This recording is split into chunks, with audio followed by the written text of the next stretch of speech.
Looks like we're live. I'm just gonna let some people know I'm here. Um, so yeah, I hope everybody had a fantastic Friday. Going to start off today. So a couple of things. Well, only one real thing. So I installed I don't know why this isn't.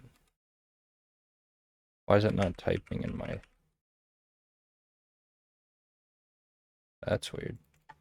So in the bottom left, there we go. So in the bottom left corner, I turned on a like a key logger, keystroke shower thing. So you can see that now. I really hope that I remember if I'm typing any sort of like passwords or anything to turn it off beforehand. But if somebody catches me doing that, please let me know.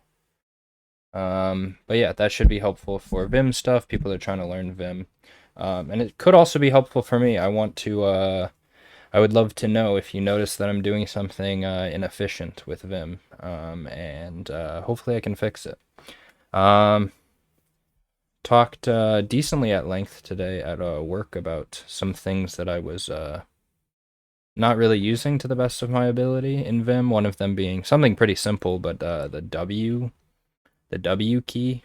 So yeah, and if I'm doing something, I just noticed this probably happened, but if I'm doing something, oh, I just realized even when I'm off screen, it shows what I'm typing. Not that I've typed anything bad yet, but if you see something and it doesn't look like I'm doing anything, it's because yeah, I'm doing it off screen. But yeah, I kind of enjoyed yesterday going through some Advent of Code memes. So I'm going to start off with that. Then we're going to dig into some Vim related stuff, either some nvim configuration. I did figure out the weird bug that was happening with my indentation in Python. I guess it's a tree sitter, and it's been broken for like at least 9 months. Um, yeah, so a lot of people just like turn off tree sitter for that. So I did that, and it seems to have been fixed. But we'll see. With the next hour and a half at the very least, I'm hopefully going to implement the AOCD, Advent of Code Data stuff, so they can do it within my code. So at least do a test with that. I don't want to bite off too much stuff, but yeah, those are like the two main things. Yeah, see if there's any. I'm gonna look at some configs for LunarVim and see if I can implement any of that stuff. And then maybe learn some new Vim things, or at least practice them. Um, but ooh, this is pretty cool.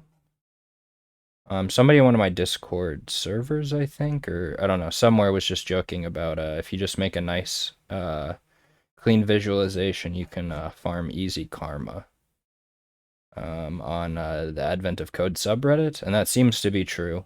I'm not logged into my account, and I probably won't log into my personal one for obvious reasons on stream.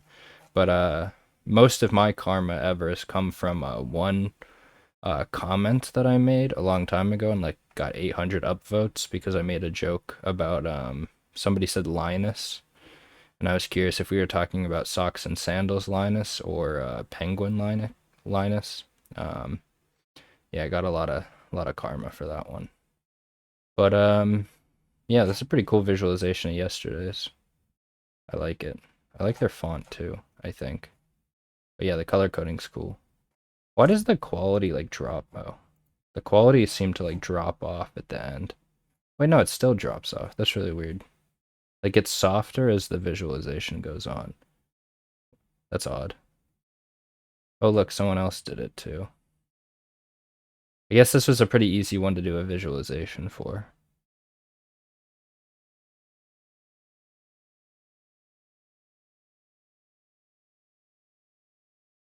Interesting.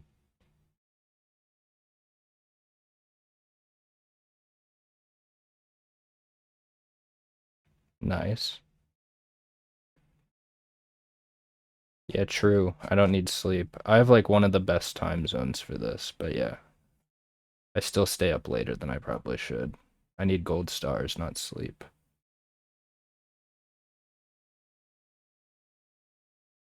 Wait, what?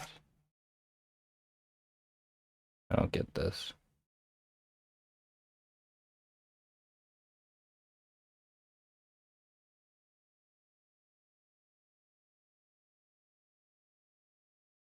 Oh, it's a bug that they had, I guess? I don't know.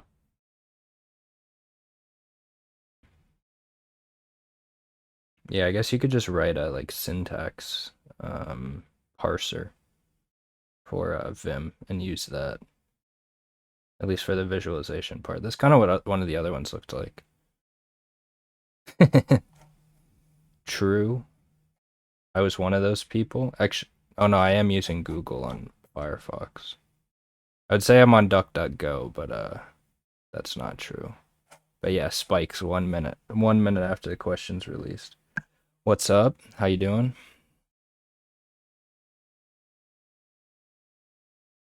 Yeah, we're looking at some advent of code memes right now. Yesterday's would have been really good with a stack, and it hit 100 relative whatever on Google yesterday, right after the question was released. And I was one of those people, so I understand why. I guess there's not a stack in Python, by the way. That was news to me. You just use a list. Damn, so many visualizations for yesterday's. Probably because it's really hard to do a visualization for the 7-segment display one. Oh, I should get one of these and give myself chocolate every day. Wait, why does this one only have 24 days of chocolate? There are 25 days of advent of code, I believe. What is this? Theoretically, it's supposed to get harder every day, but not necessarily. Like, I'll show you. So let's ignore. This is my leaderboard. Ignore this one because I like gave up for a day and came back at the beginning of a stream.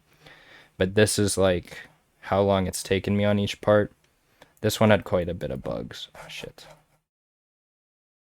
Sorry, try not to swear on stream. But yeah, this one had quite a bit of bugs. But for the most part, I would say conceptually they probably get harder, but it's not necessarily harder to execute on.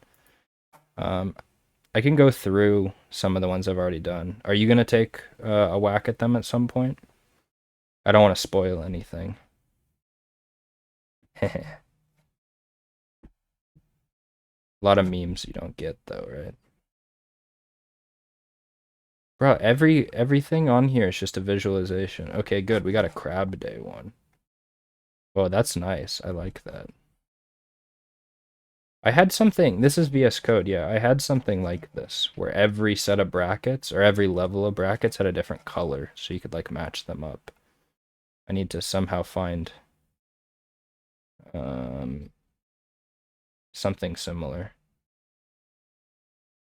Yeah, so there's a Python plugin that I can use. I don't know if I can get the challenges, but I can at least submit and get the data through that library. Okay, this is just the same thing over and over again. What? What was day 9? Wait, using image processing for part 9 wasn't the 7-segment, was it? No, it was the basin one. Wait, why'd they use image processing for this? Because it's like kernels? No, I don't know. That's weird.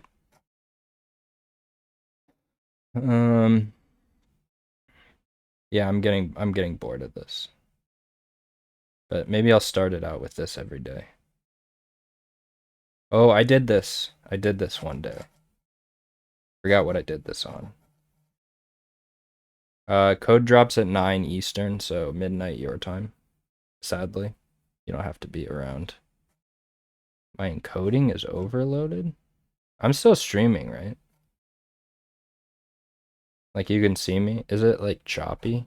I just got there was a thing in OBS that said my encoding. Yeah, 9 West Coast. I just got a thing in OBS saying that my encoder was overloaded, but it doesn't show that I dropped any frames. I don't know exactly what dropping frames is. Oh, this is really cool. Open it. Yes, still streaming. No to it being choppy. Good to hear. Yeah, so there was one where you like find the low points. This was 2 days ago. Um, and you're like trying to find the basins and their size and stuff. So this is a visualization of the inputs that was given, and like the levels. This one. So they give you like a thing like this, and these are like the levels where nine's the highest and zero's the lowest. So like with the input, that's what they're showing. I think I'm about done with Reddit for right now. I feel like it's all the same visualization of yesterday's, which I guess is cool. Yep, there's another one. People just farming karma. Yeah, this is kind of why I don't want to use Rust for these. I feel like I want to do it in Python first and then try it in Rust so I can get a good time. And I also don't know Rust, so it's going to be even worse. But yeah, wrestling with the Rust compiler.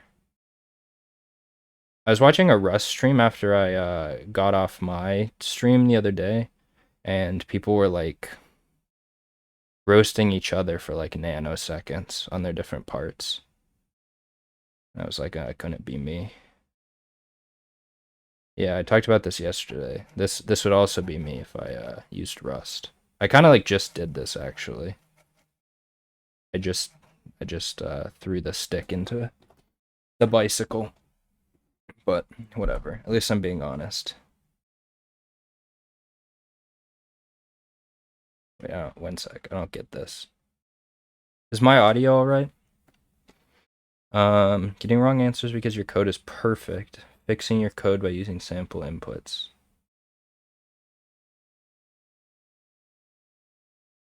Yeah, I do this. I started using the samples for once.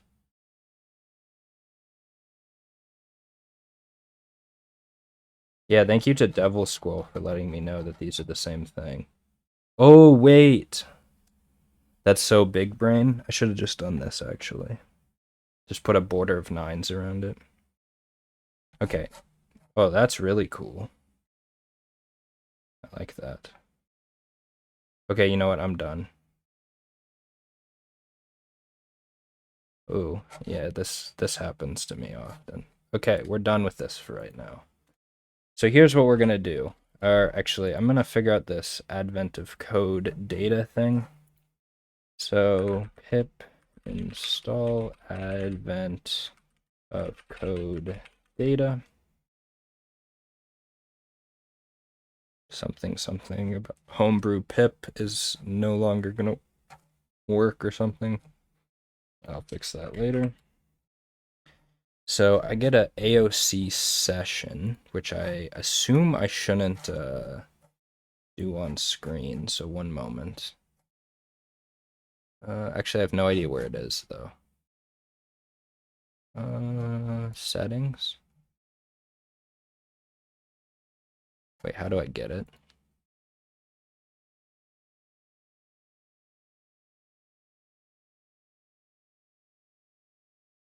You can find it in the browser inspector if you're hacking. If you need help with this part. Sorry, I'll bring it up until I actually look at it, I guess. Oh, okay. So I'll just pull my Advent of Code tab off and do it there. I don't know how any of this works. I guess Firefox works the same way. So how do you find the session cookie? Oh, so it's for your input.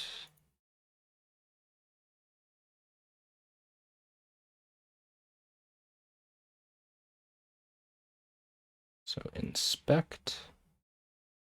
And then where can I find this cookie?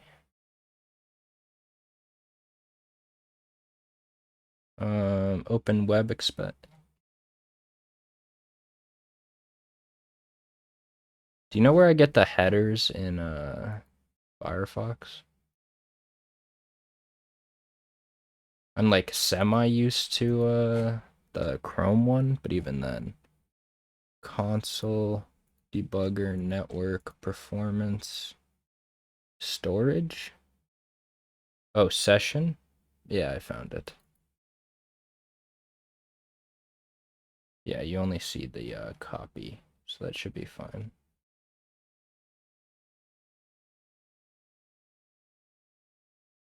Okay, now I need a terminal off screen.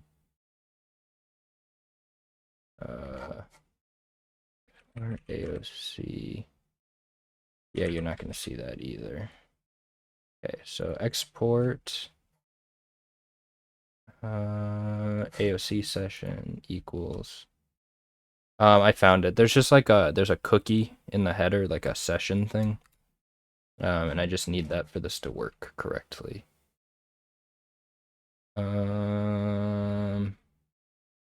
Wait, but this environment variable is going to not be there in a new shell, right? This is something I should know.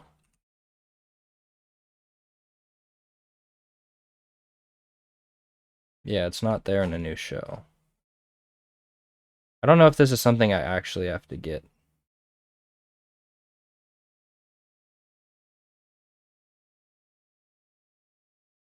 Oh, there's a utility script called AOCD token. It requires you.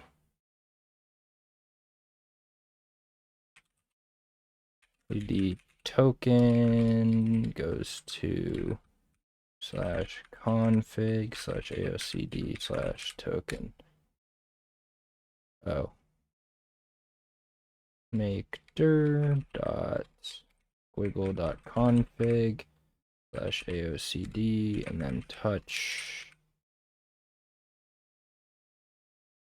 config AOCD token.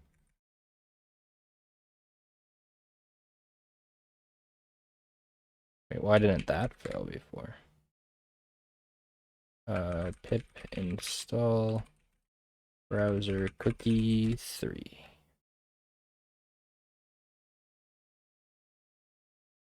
Oh, for what to work? So there's this thing called Advent of Code Data that allows you to like get your, so everybody, not maybe not everybody, but like there's a certain set of inputs, and then not everybody's guaranteed to have the same one.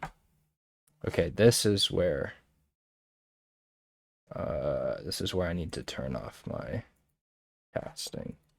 Let's test it. I don't think it's showing up. That's weird. It is showing my. This makes me scared. Ishmael, you can't tell what my password is, right? Oh, I guess you can see how long my password is. And you can see where the shifts are. But I'm talking about the thing in the bottom left corner. You can see how many shifts I have in my password, but that's not the end of the world. Okay, so I think it worked. Okay, we're back. We're back to business, I believe. Okay, but it allows you to get your input within your code, your input file. Yeah, so import lines and numbers, and then you can also submit at the end for a certain part, for a certain day, for a certain year, and then it like checks it. Yeah, see in a bit. And then it checks it against stuff. But yeah. So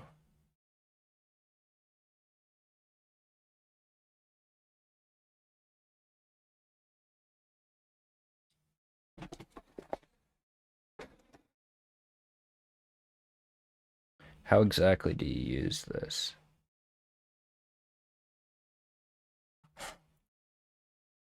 I don't like this being right here. I'm gonna put it in the chat area. Hopefully that's visible. But if not, I can try a different one later.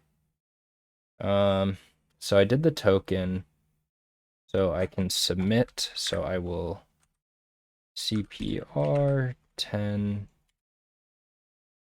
to 11.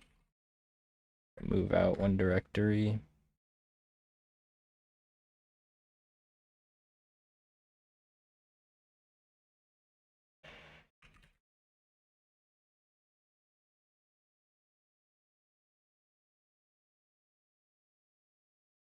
Yabai being weird, but what's new?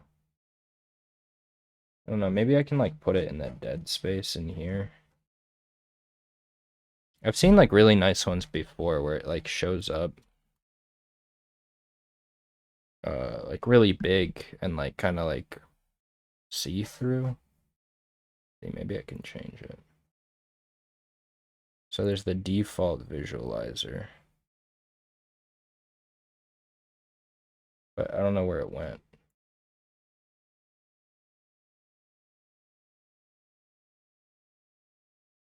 Is it showing up? Oh, start casting. Yeah, maybe that's better. I kind of like it being in the corner like that. I think that's probably better. Yeah, I like that better. So how would we implement this on the one we already have? So I guess we can kind of just take everything out. Oh, it kind of covers my stuff. Yeah, so I'm gonna put it in the gutter here. Right now, at least. Yeah, I like this a lot better. I don't, that other one is whack. Like just the little box. I like how it like kind of pops up and it moves up as you do different things. So from AOCD import submit. We probably want to import more than that.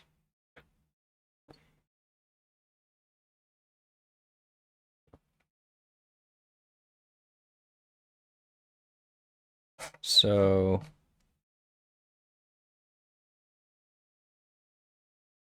from AOCD import dot models import puzzle.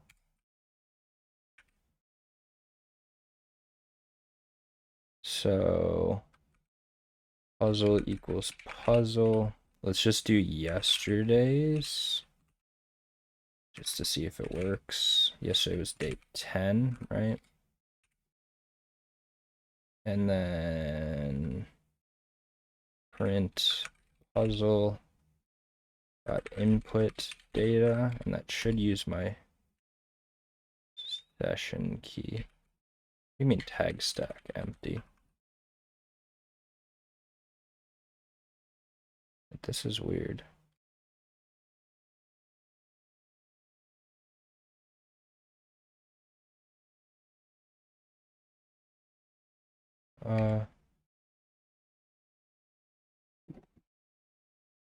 Wait, why can't I open my virtual terminal?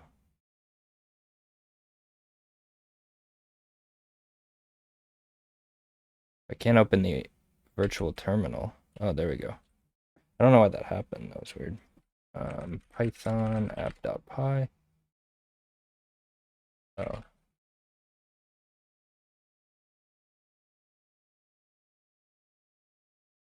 Okay, cool. It does work. So it will be released at the right time. So the only issue here is there's no like test data. I don't think. Um,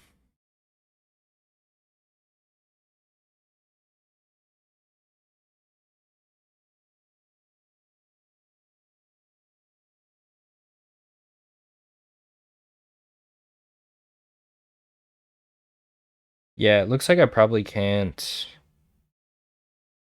submit, but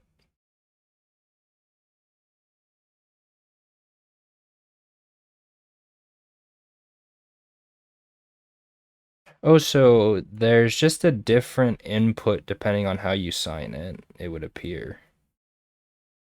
At least that's what it implies. But yeah, I'm not gonna try to submit with it because I think I gotta like write a plugin or something.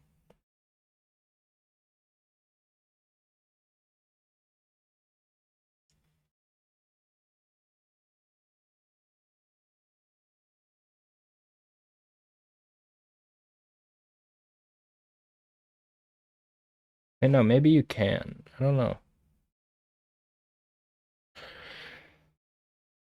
Hmm.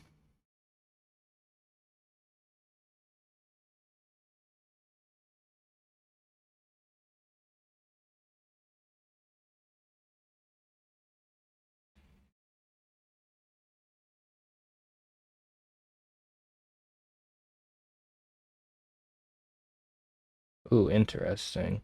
Every problem has a solution that completes in at most 15 seconds on 10-year-old hardware.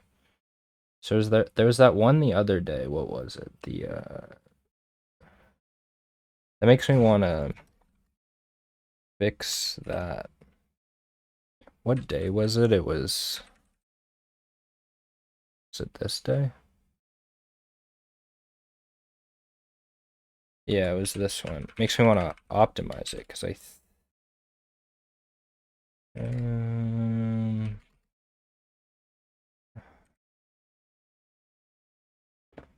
I think mine takes like way longer.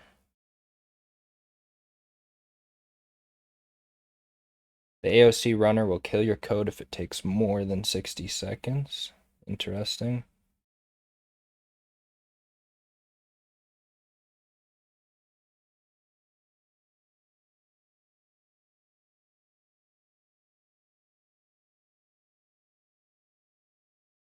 So I can't call it app.py. I'm supposed to call it like unambiguously representable as days and years. So I think that's all right. Yeah, this one took forever.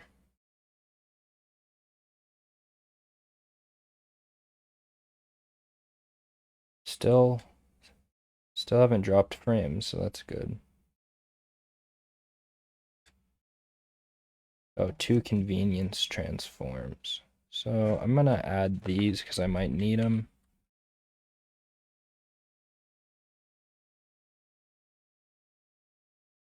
From AOCD import lines.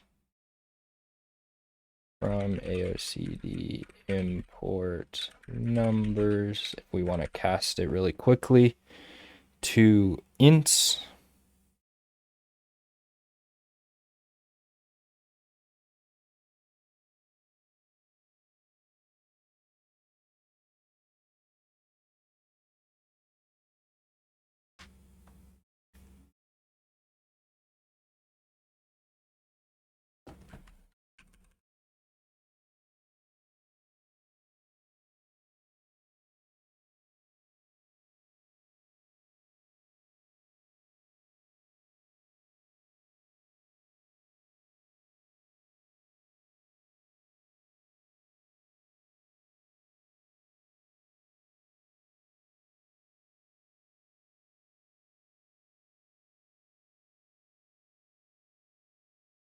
Yeah, mine's really slow for this one.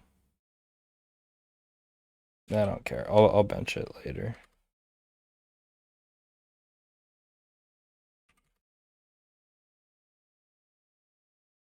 So what happens?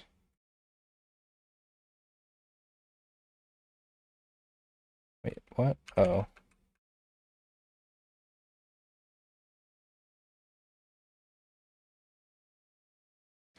Failed introspection of file name.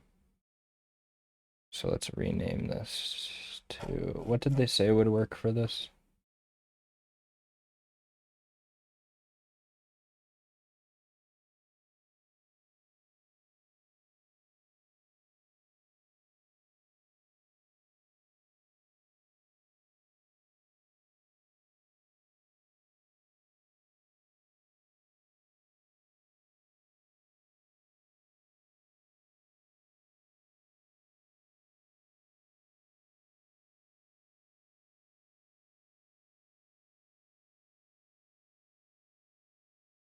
Oh, dope. It's not available yet. Legend.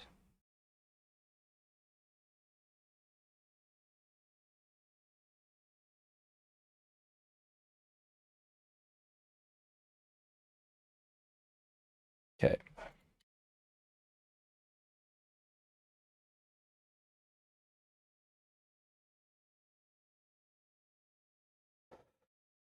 So, oh, there's nothing to print here. I think it's just like, you just run this at the top.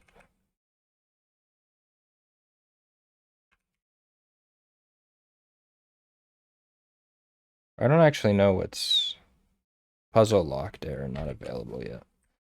Okay. I don't get how the lines and the numbers work.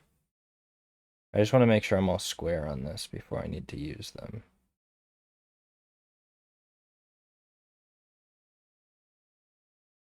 Let's see if I change this, is it going to, no, it's to, like, is it still going to tell me it's locked? Yeah.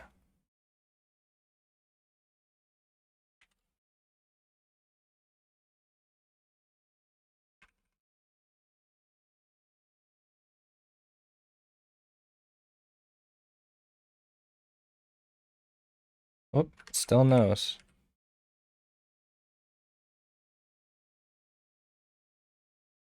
Okay, I think we're ready to go.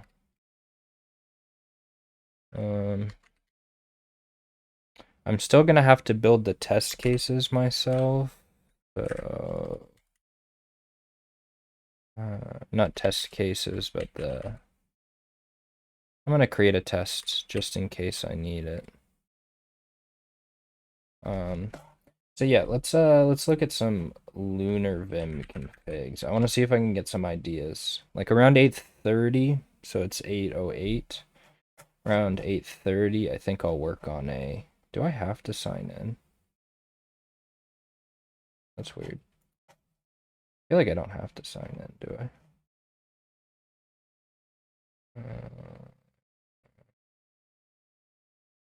That's an no, I don't have to sign in, do I?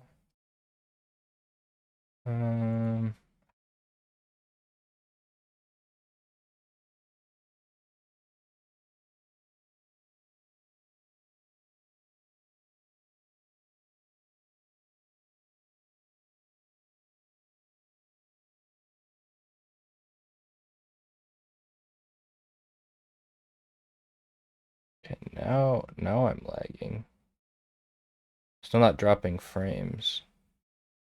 Oh wait, that's weird. My FPS is low though. So I'm signing in.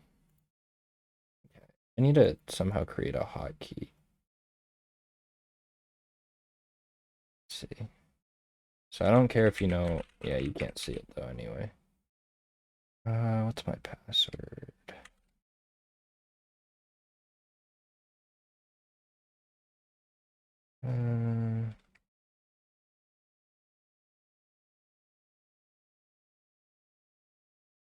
Cool.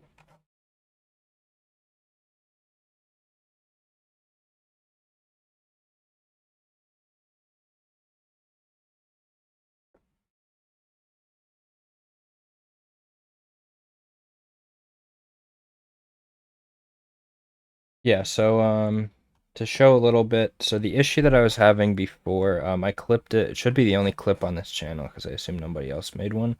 But basically what was happening is like if I did like a 4i in range 1 and then I went down and then I did a 4j in range, right? So it's like this, and then please don't happen right now, but as soon as I would do semicolon, or sorry, colon, it would just shift this line back all the way. And I guess that's a like known issue that's been around since like April. And it has to do with this tree sitter, which is an implementation or an abstraction layer for NeoVim on top of tree sitter. So tree sitter is a parser generator tool, incremental parsing library. Basically, it's something that can be picked up and used to what exactly? It's a good question for myself. But it allows you to have like better syntax highlighting and theoretically better indentation, but clearly that didn't work. But yeah, so I mean, there should be a Python one in here, but basically the general consensus in the GitHub issue is that it's garbage. But is there anything interesting here of note? Whatever, I don't know. Just letting you guys know. Reddit.com/r/neovim.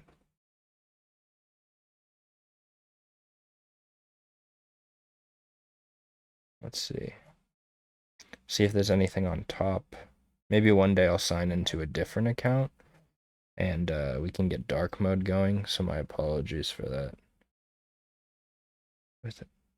Author of Chad Tree. Yeah, supposedly Cock's pretty good. Oh, no relation. This Cock. I'm saying COQ, by the way, or COC, not the other word, but in case anyone. So anything like, I'm just trying to add some stuff to my config, but maybe I'll do this another day. Oh, this looks really nice. Oh, it puts a little light bulb.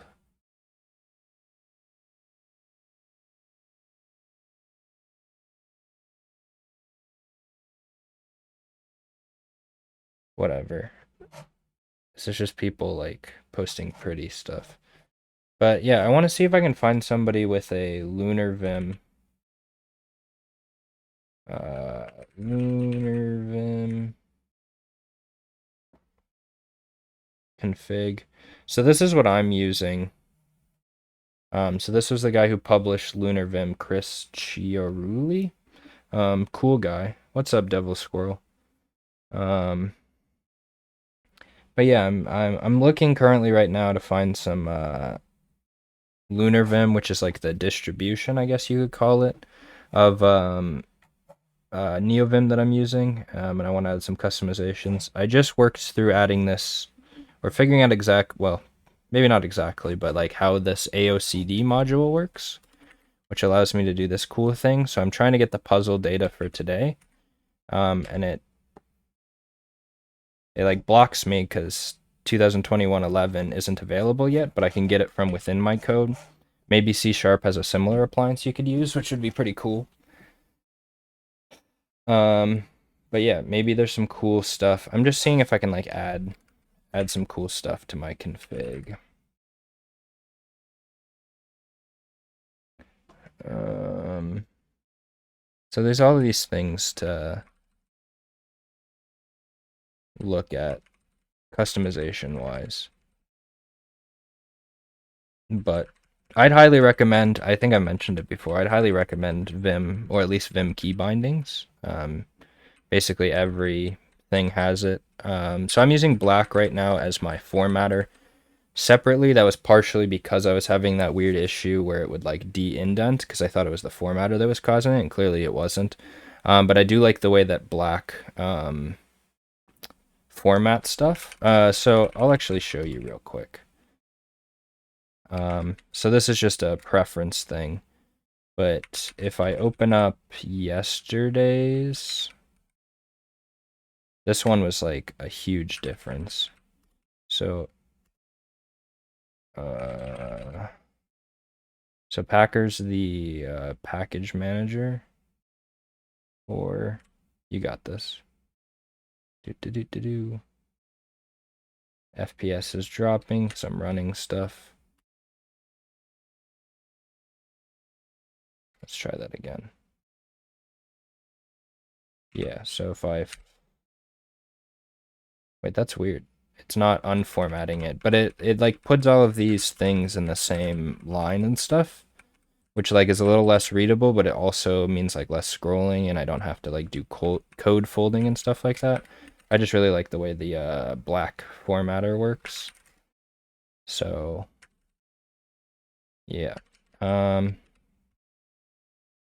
So the only plugin I have outside of the NeoVim ones for right now is so supposedly it's kind of a weird thing, but every time I make a change to plugins, I'm supposed to close it and then Packer sync, which is kind of a pain. Or I bet I could do a couple changes at a time, but every time I want things to return back to normal, which is like less than ideal, but it's the hacky the hacky life. Now we're back. But yeah, I wanna find something to change. I'm gonna give it a few more minutes because I didn't really like prepare for this. And I want this to still be interesting, but at some point soon I will be doing whatever. I think I might be doing a Vim stream tomorrow, so I'm going to just let this be and maybe let's do some practice problems. So I'm really behind on those. Advent of Code 2020. So CP Q10 or Q11.py to dot slash it's gonna be fun. So make directory dot slash 2020 slash 6. That should have worked. And then cpq11 to dot slash 2020 6 slash q6 dot py. So cb 20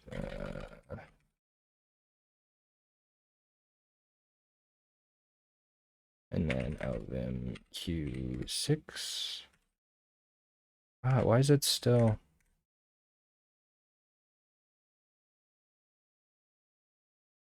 I feel like I shouldn't have to do this every time. I mean, I definitely shouldn't have to do it, but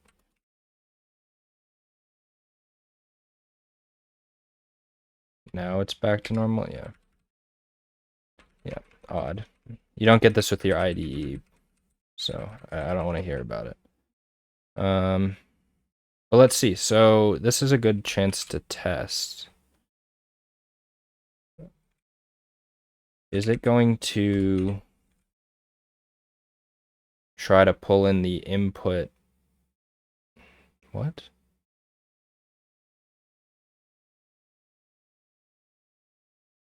What is this? So you can't use lines. I guess we'll see once I read the question.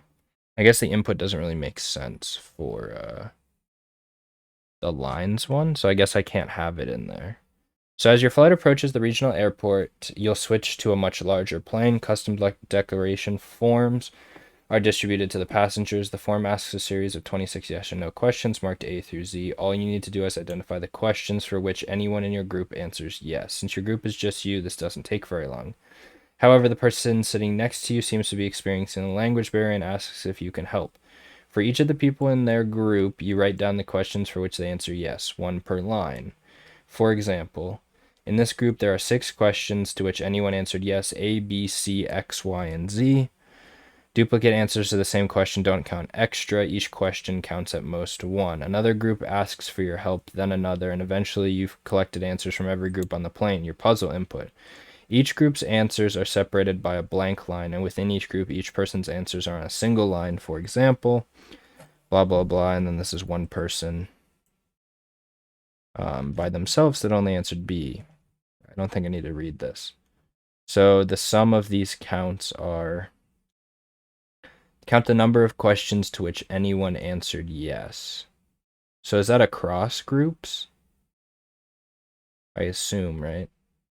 Or no, not across groups, within each group. Yeah, so the numbers isn't gonna work, I guess.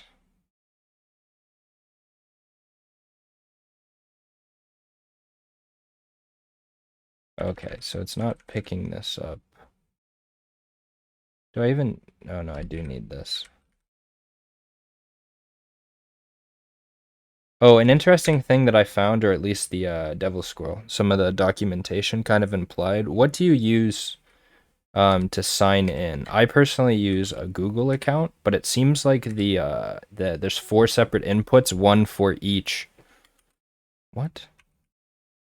Oh, I didn't save it. One for each. Yeah, one for each sign-in method, like Twitter, GitHub, Google, and I don't know what the 4th one is. But I think there's only 4 like input things. Yeah, so that might be why we get. I have no way of proving that, but this I closed it already. But at one point there's something that implies that. Yeah, so here it says, as you can see above, it also allows you, I guess you don't use Python, but it allows you to test yours against like all of the different like input sets or something like that, for like the different days. But there seems to be the 4 different sign-in methods: Reddit, Google, GitHub, and Twitter. So that would explain why we've had different answers throughout the process, but I don't know that for certain. So input equals puzzle dot input data file name. So for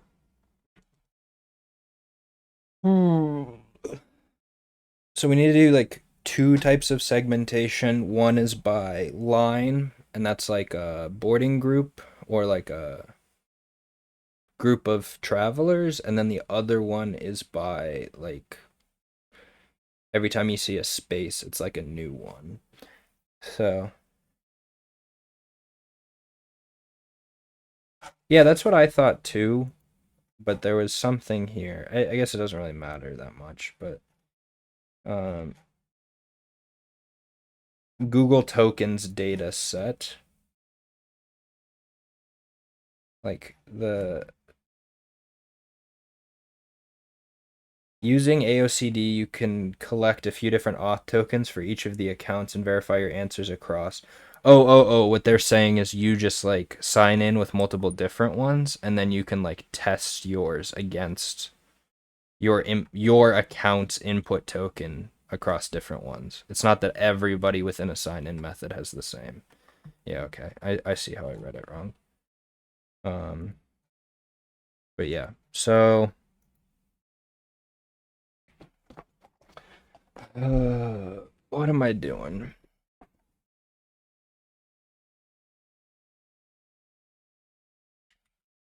So it has all the lines in there. So for line and input. Oh, I need to turn my key thing back on. Yeah, I think you weren't in here yet, Devil Squirrel. If you want to get better at Vim, not that I'm an expert, but I I'll move it to a better place. But you can see my keys on screen. There's no like good place to put this where it's like not gonna get in the way. It's going right here for right now. But you can see what I'm doing. So for line and input, dang, I can't focus today. Probably because I was looking at Advent of Code memes to start the stream. So that part's my fault. But so you want to create input set, yeah. Input set equals set, then well, you don't want to do 4.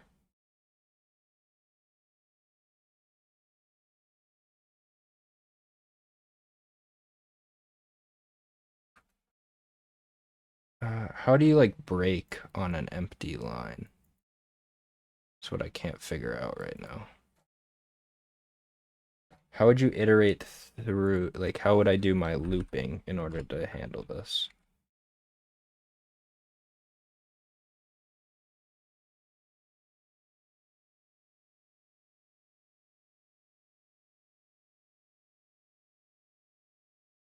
Um,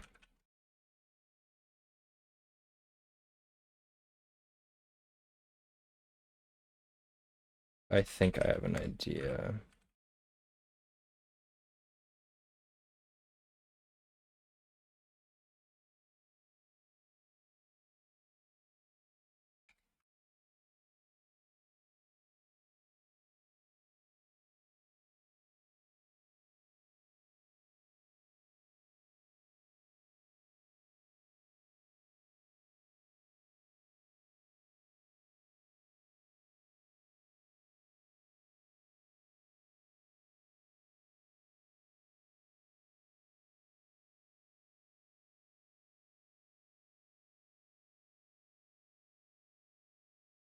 It's just going to be a new line, though, right? It's not going to be an empty string, I don't think. So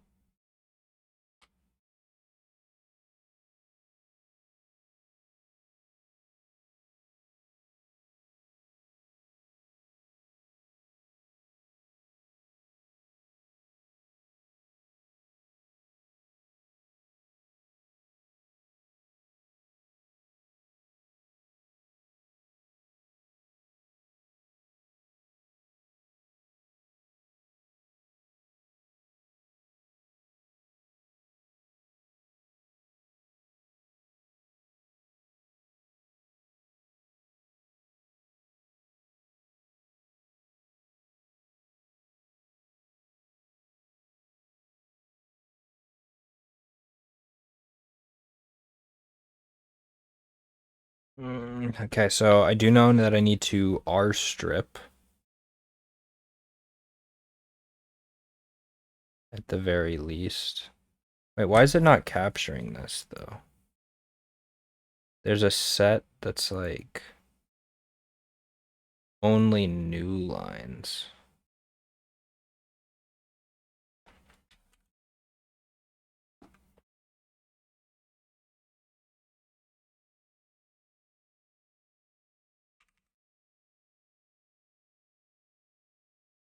Maybe this is where I use the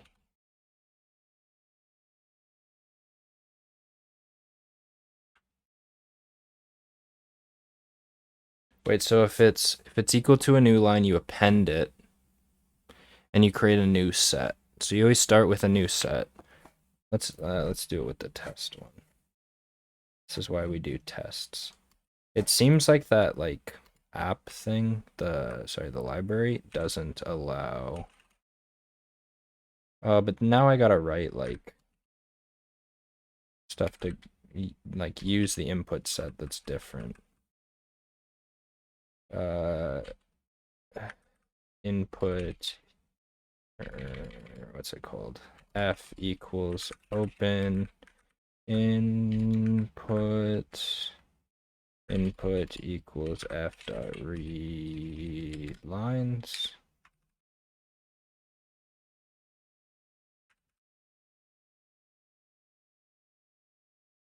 Hopefully those aren't any different. Oh.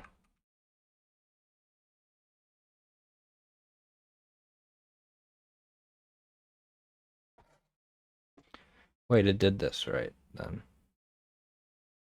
Didn't it? Why doesn't it capture the last B? So the first one's CBA, yeah. And this one's also CBA. And then this one's also CBA.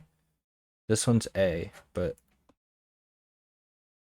oh, because I need to do this. It's probably a more efficient way, but I need to do this at the end for the last one. Is that why?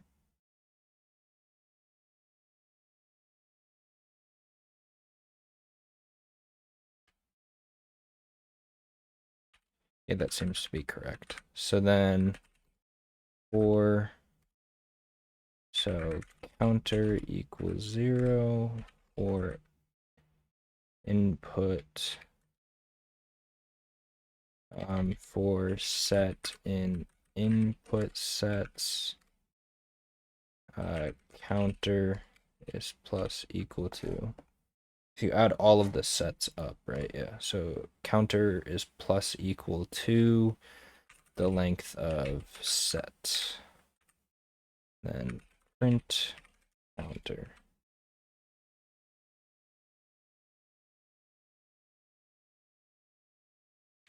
Okay, that works.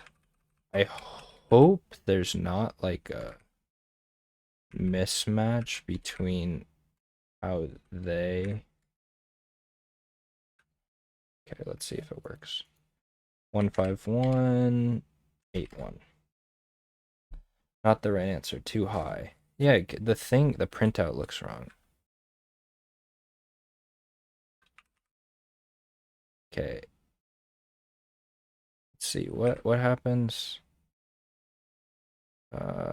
Line input equals this lines thing, and then print input. Wait, this one's confusing. This is a list? What do you mean it's not callable? Oh. Just like this then? You can't call it? Well, that's not right.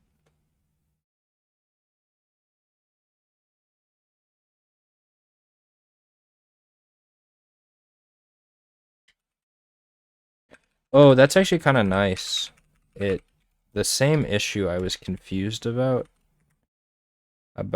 like, okay, this one's lower.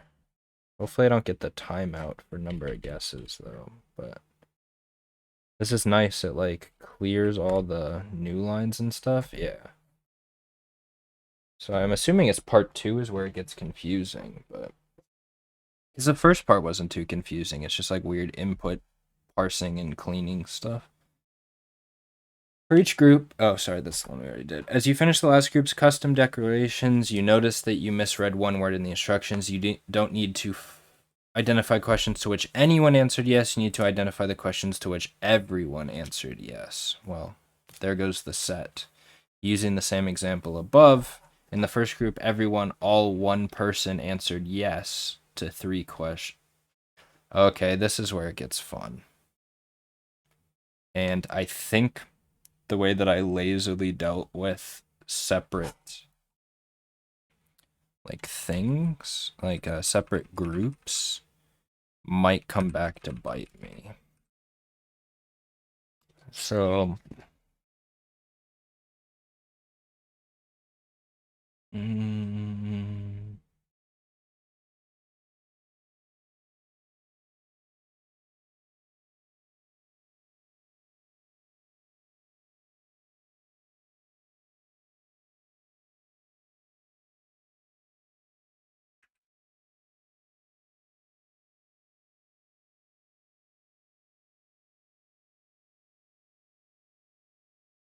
so we need to keep track of how many people are just in the group straight up. And then I'm gonna move this again.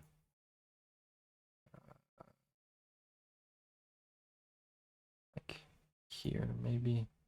I don't know. I don't want to cover up the new messages. So we need to keep track of how many people are in the group itself, and then I just add it to, it's a list of, like a counter list. So input sets is still a list, but this is a list of, 0, sorry, not a list of zeros, but times 26 for the 26 questions. So then,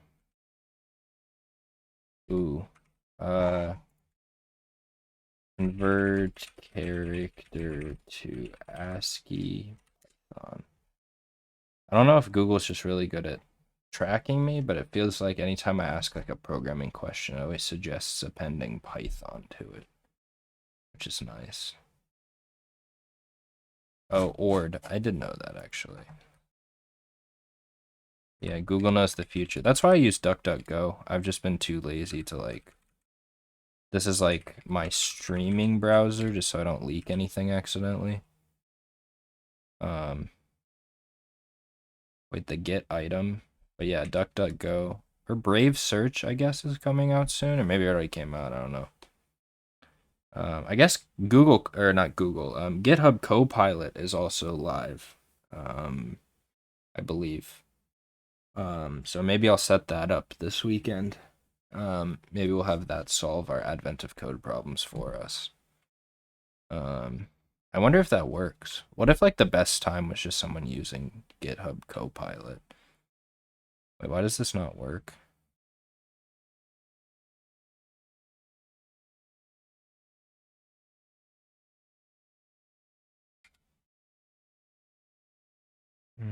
What's the lowercase first value? I think it's 76. The lowercase a is 76.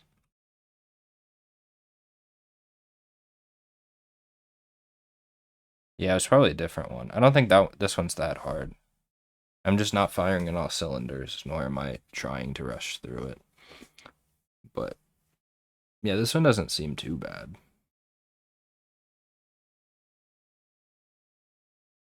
Mm.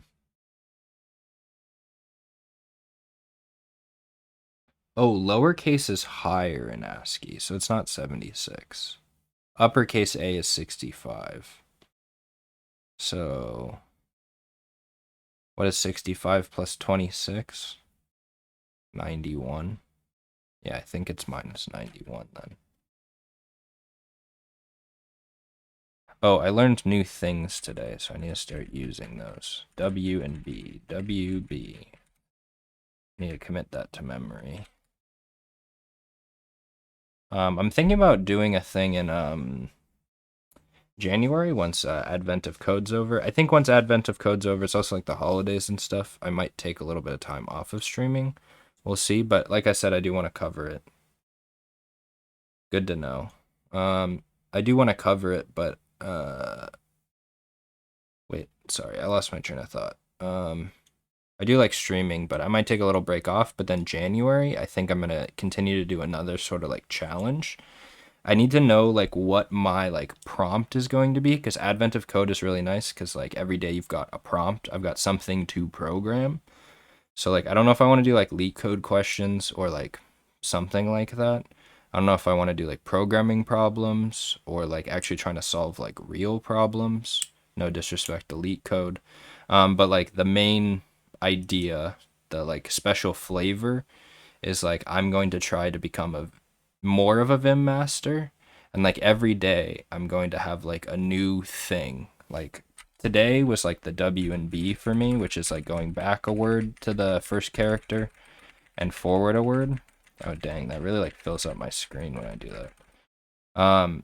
But like a new one of those things every day, and like I force myself anytime that it's possible to use that thing to use it to like commit it to not just memory but like muscle memory. Um, but I've been on line 26 for a long time. But yeah, that's kind of my plan for January. I need to figure out exactly like what I'm coding. Yeah. Supposedly you're like if you want to really become a Vim master, you turn off arrow keys too cuz like I can be I don't know if you know like the basics of Vim, but like you have like the different modes, right? So like it's kind of antithetical to Vim to be in insert mode and then using the arrow keys. So like supposedly I'm supposed to turn them off if I really want to get good, but on my keyboard, like my arrow keys, I don't want to move my camera to show you, but I have a split keyboard and my arrow keys are like on my thumbs, so it's a lot easier. Arrow keys on a normal keyboard are like kind of hard to reach. You have to like move your hand all the time. Back to this. So it's plus equal to 1. Why can't I do this though?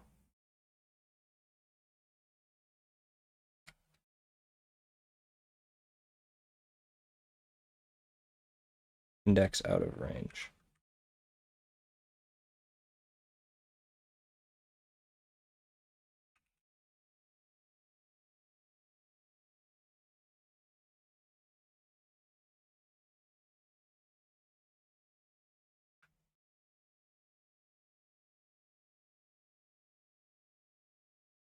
Yeah, you shouldn't be 26. I did my math wrong. 65.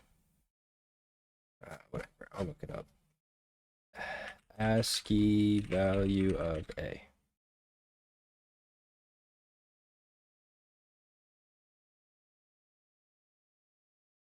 Oh, jeez.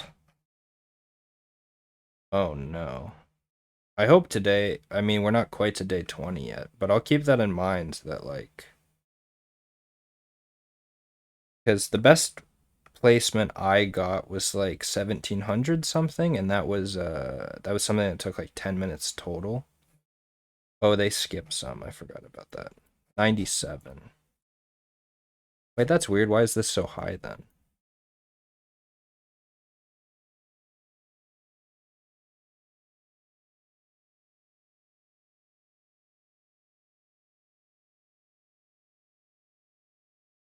Oh, wait, no, that makes sense. Never mind. my head, it was going the opposite way. Set object is not subscriptable? What do you mean set object? It's not a set. What do you mean? Oh. It is a set. You're right. So we do the same thing again.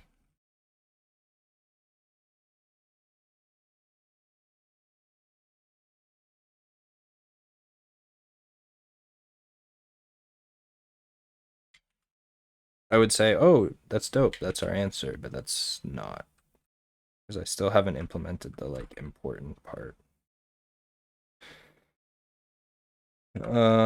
So for group counter, so you group counter gets set back to 0.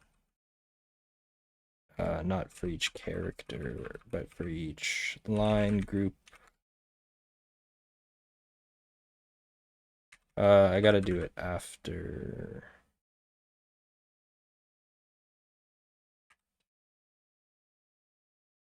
Here, so group counter is plus equal to 1. And then here I want before the break, oops. So for char in input set, if char is equal to group counter, yes, counter is plus equal to 1. So where, oh, yes, counter is just like global though. Yes, count, oh, I guess I just called it yes count. It's equal to 0. I think that's all I need. Print, yes, count. Oh, it totally screws up this other one. I need to start getting better about having like part 1 and part 2 separate. There's no way that's right. I highly doubt that.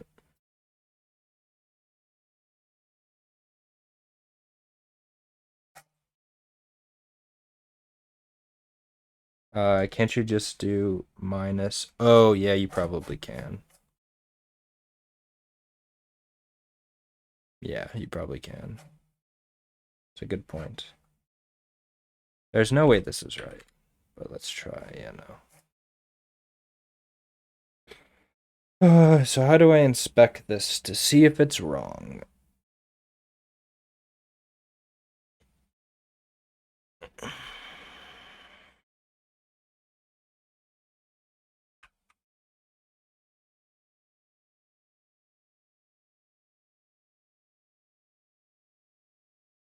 So if it's not an empty line, then you increment by 1. And then for character in the line, it's... Let's just... Oh. Why is it...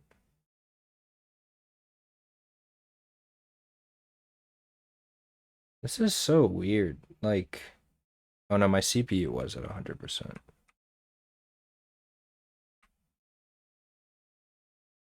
What's using so much?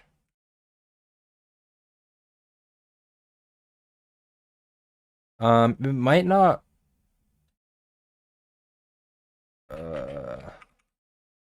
That will work, though. So I should get 26 again. What? Why are there 2 printouts? Oh, I thought... Didn't I just comment this out? Yeah, so it does the same thing. That would have been the smart way to do it. I don't know why I didn't do that before. But something's still wrong. So...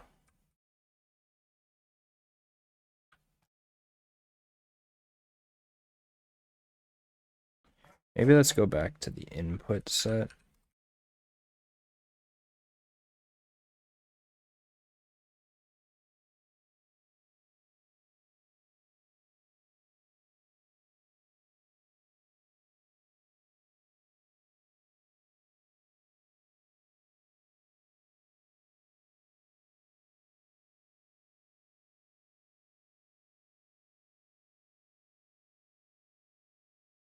Wait, so why is it always 26?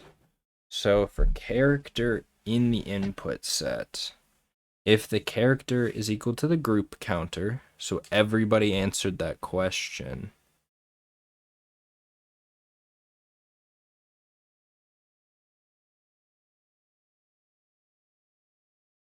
That's weird though. Why?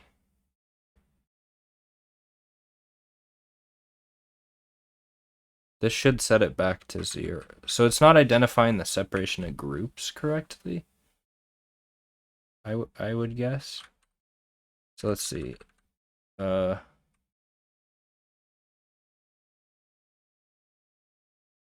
and no.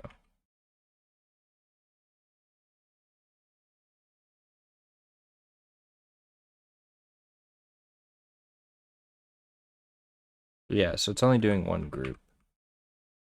So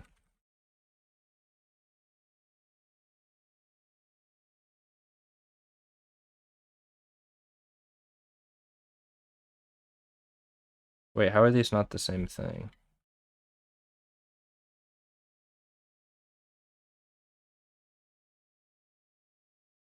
What is input 1 then? It's nothing?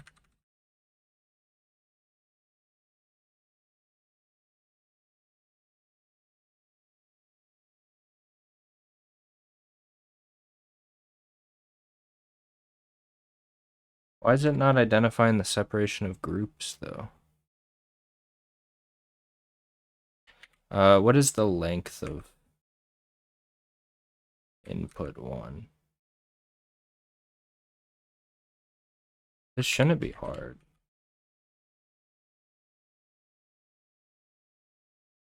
Yeah, so with an escape character, it's only 1. But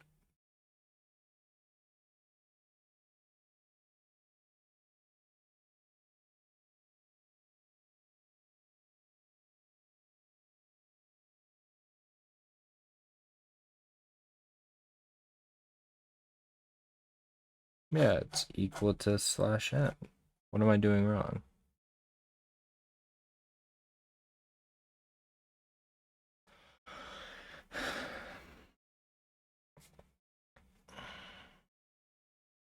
Why is it only ever doing one group? Oh. Oh.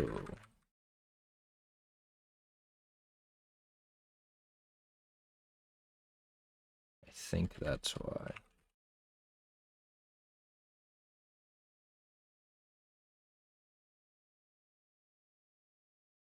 So now we should get more than one. Yeah. There we go. I think everything was fine before then.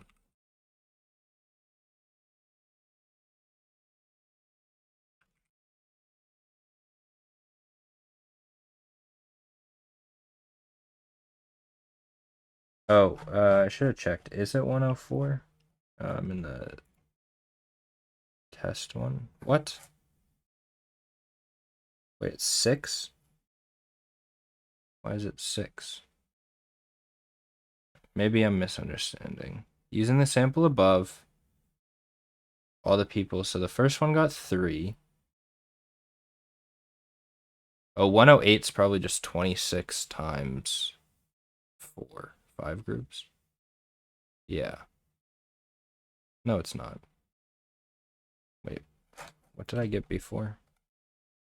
Oh, there's too many printouts. Just in case I did it right, I'm gonna check it. Which I know I didn't, yeah. I almost like don't like using this thing because I have to like switch back how I'm parsing it, parsing it so it's the same thing every time.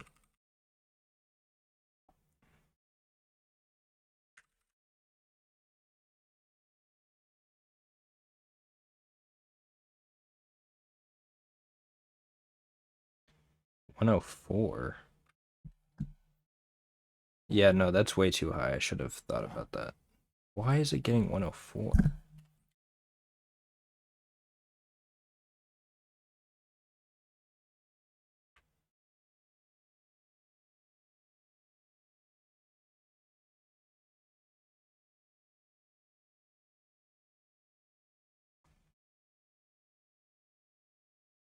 I'm doing something brutally wrong right now.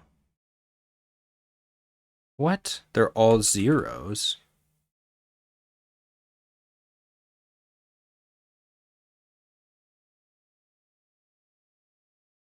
Oh, oh, oh.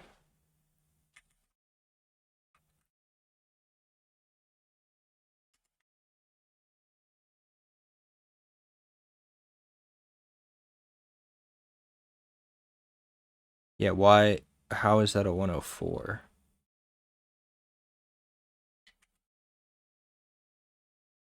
Current group.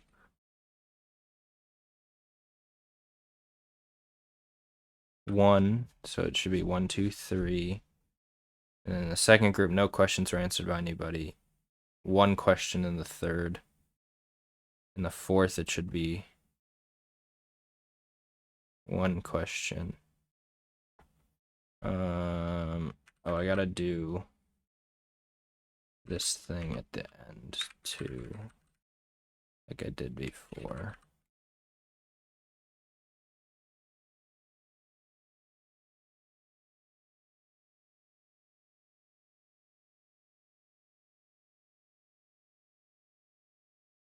Gosh, it's gonna be so hard.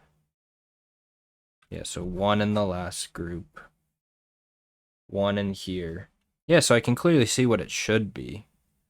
Why is it 105? There's 5 minutes left. I'm gonna go fill up my water bottle and stuff. Maybe I'll address this after, because I clearly see what it should be. Like I'm doing things right, except for some reason the counter's coming out wrong. Or char in input set.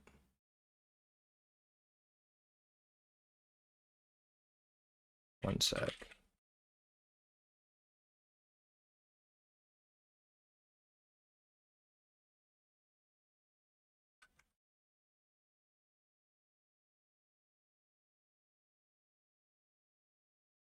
Wait, yeah, this is bizarre actually.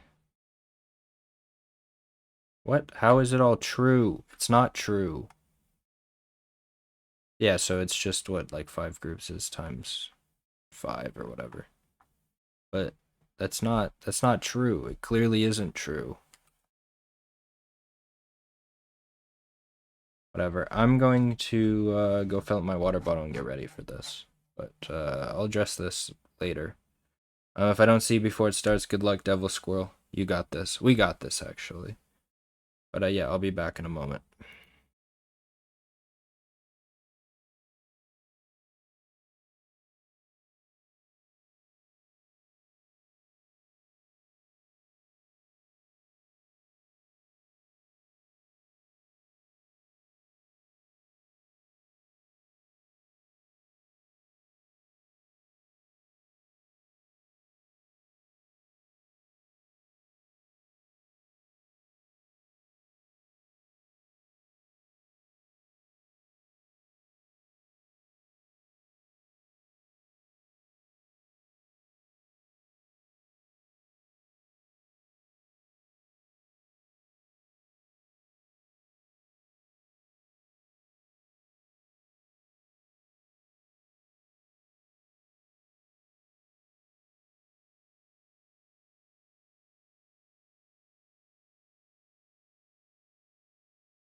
I'm back. This question's gonna haunt me. Like I clearly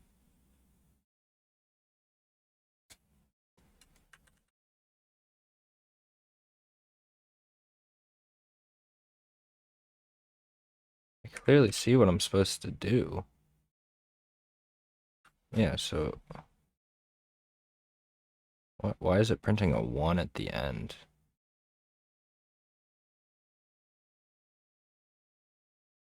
Wait, why is it always printing 0, actually?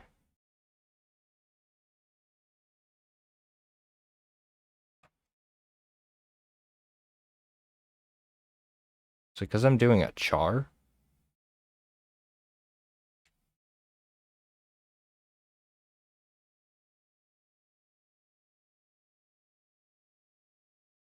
Oh my gosh.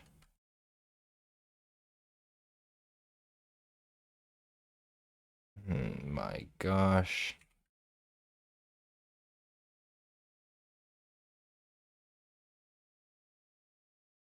There it is.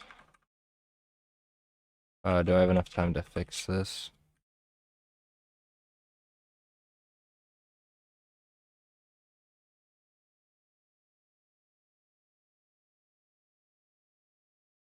There's gonna be a crap ton of printouts, but I'm pretty sure it's correct now. 3254. Yep, there we go. Got it. Okay, day 7.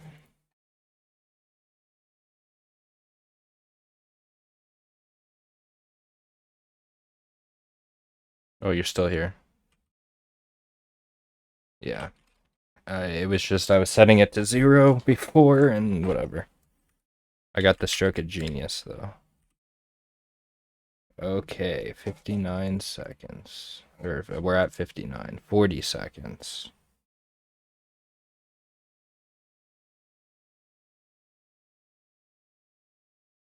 Okay. We're good to go. And nothing's being weird.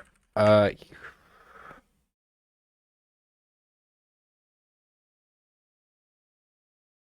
AOCD import num, but comment that out just in case it doesn't work with numbers. Good luck, man. You got this.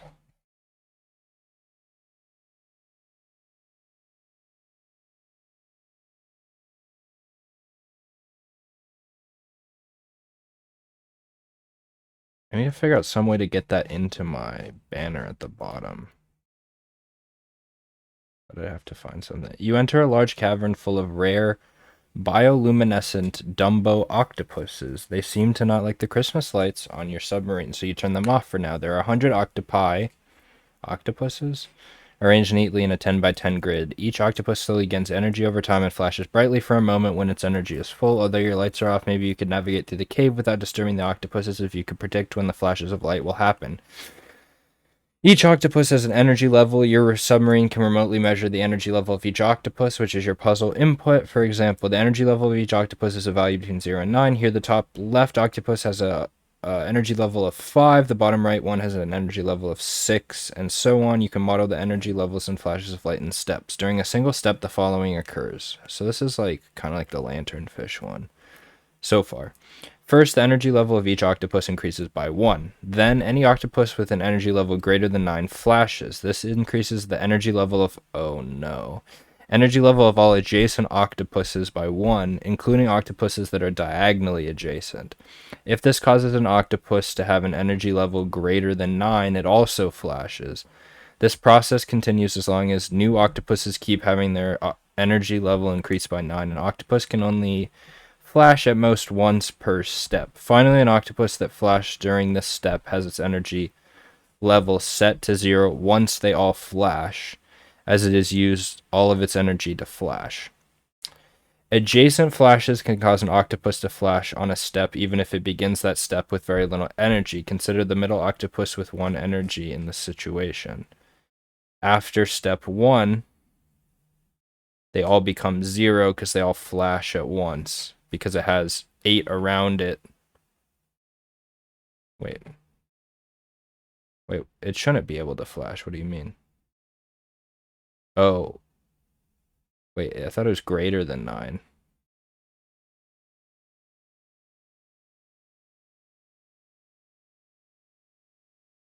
Oh, it increases by 1, and then they all flash, so then it gets up to 10, which is greater than 9, and it flashes as well.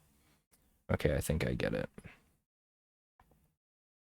An octopus is highlighted when it flashed during the given step. Okay. Cool. I don't really want to work out. I think I get the algorithm.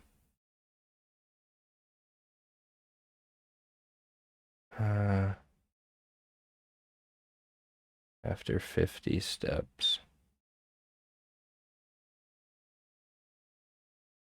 Simulate 100 steps. How many total flashes? Okay. So I have a feeling this is going to be one where it matters how you implement it. And like actually so the first thing I'm thinking is like somehow you keep track of like how many adjacents are, well, no, the number of adjacents required to flashes. It's just this whole like chain reaction thing. Because you're gonna have to like iterate through it again. Like I don't know how hard it's going to be as it's written. So let's get the test data. Input equals lines. Print lines.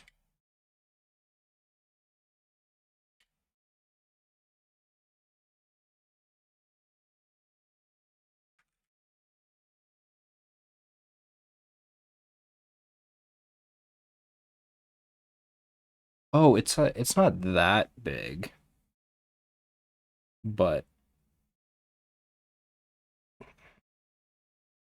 wait, oh, it's not, we don't want we want numbers.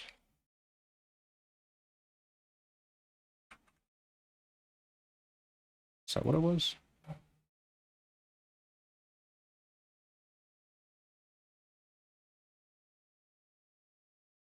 From AOCD import numbers.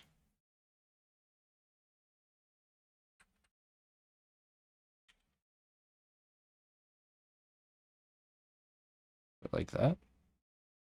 It's not callable. Yeah, so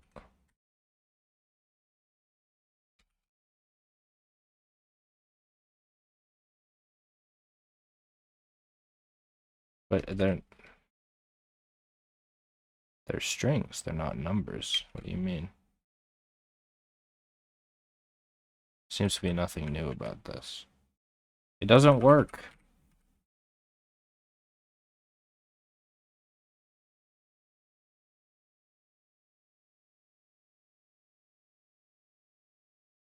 It's the same thing.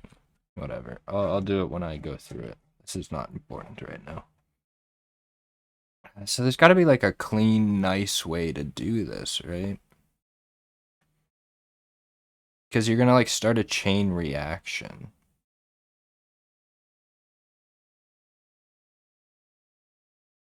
Okay, I'm gonna spend a little more time like uh parsing through this. So like what patterns can we see? I don't know, maybe I just do it the naive way and then we address it after. So for line in input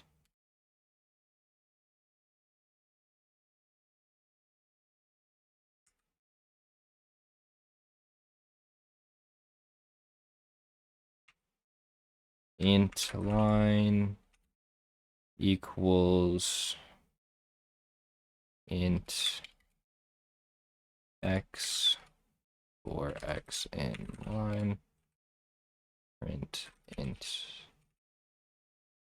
line. I don't know why intern had a autocomplete there. Yeah, cool. So it does it right. I just want to make sure it gets my actual input. Yeah, that looks right. Okay. So what do we want to do with this? So let's implement. I have a feeling seeing how like not super straightforward the first one is.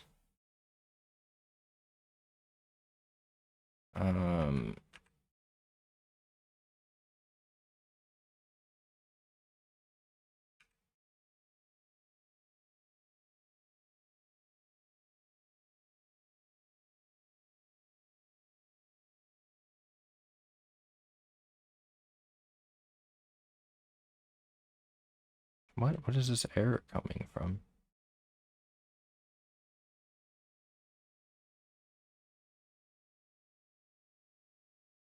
I feel like I'm getting way more errors now. But I don't think they're real.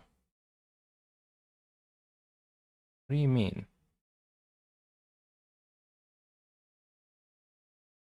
What do you mean? One R? What?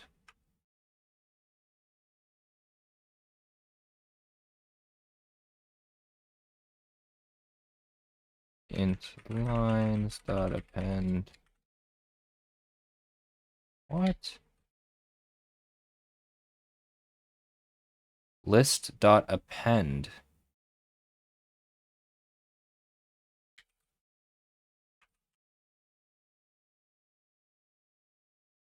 I'm giving it an argument. Is it getting through any of them? No. Why is that happening?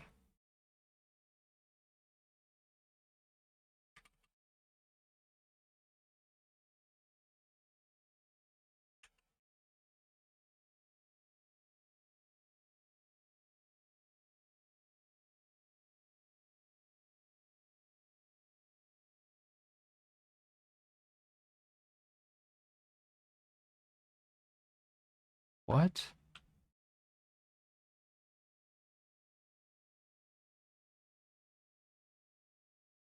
Oh. I'm so silly.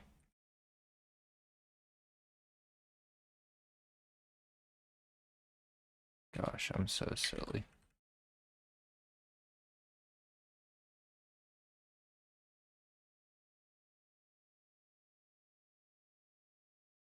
Cool. So let's go step one. So for row in so input equals int lines. So it's a little bit shorter, and because that's our real parsed input. For column in row, the level of each octopus increases by 1. Oh, I can't do. I need to do range.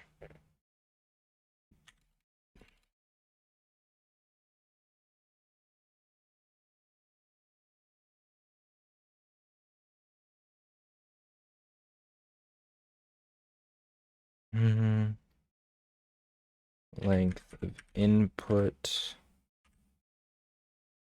for column in range, length of input 0 because they're all the same length.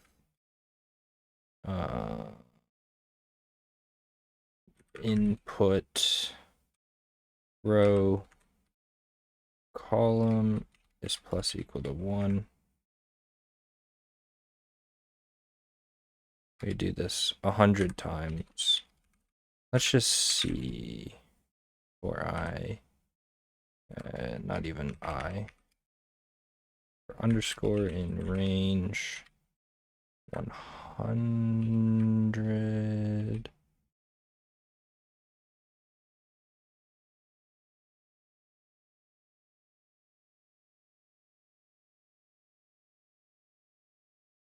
Okay, that didn't take too long, but we got more iterations to do, or more stuff to do.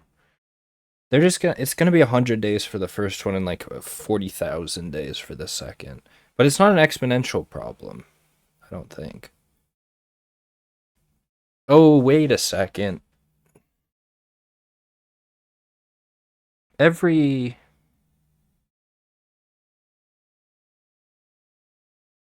It's just gonna do the same thing over and over again, right? Yeah, every 10. That's why they do this, right? There's a pattern. No, not quite. Oh, I want the 10 one. Every 10 steps? So there's 204 after 10. Is 1656.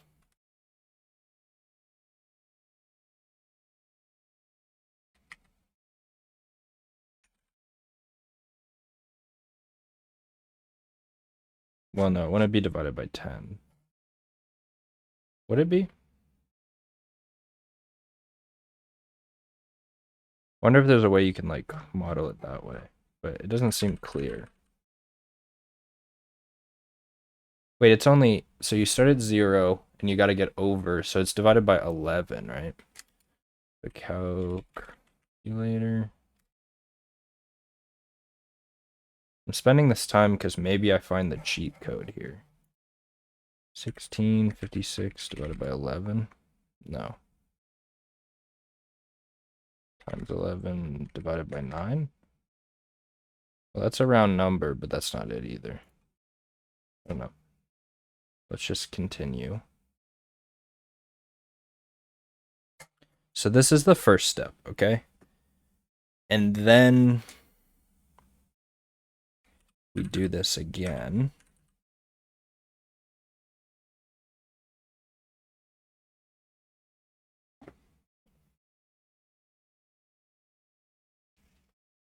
And if we do it again, what are we looking for? Then any octopus with an energy level greater than 9 flashes. This increases the energy level of all adjacent octopuses by 1, including the octopuses that are diagonally adjacent. If this causes an octopus to have an energy level greater than 9, it also flashes. This process continues as long as new octopuses have been keep having their energy level increase beyond 9. An octopus can only flash at most once per step. So flash equals a list.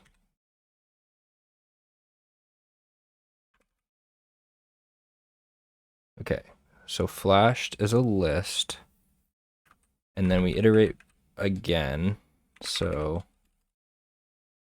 if it's greater than 9, if input row is greater than 9,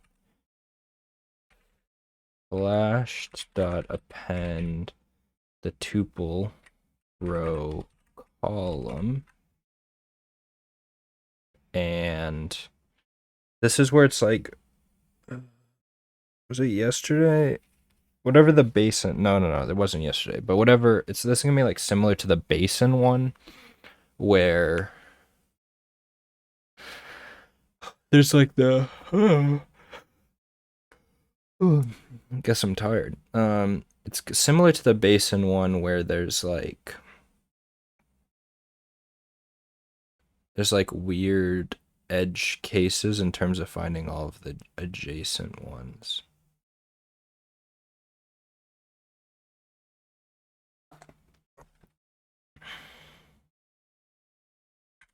So if row does not equal 0 and row does not equal the length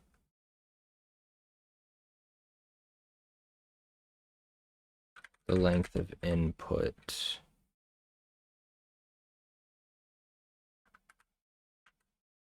minus 1 and column, or sorry, equals. Oh, these all need to be don't equals.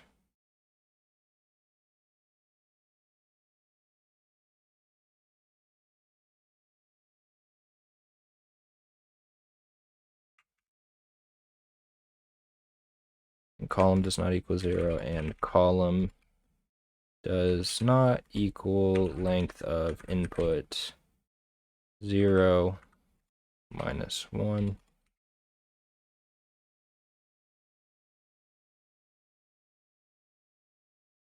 It's weird. Why didn't that format?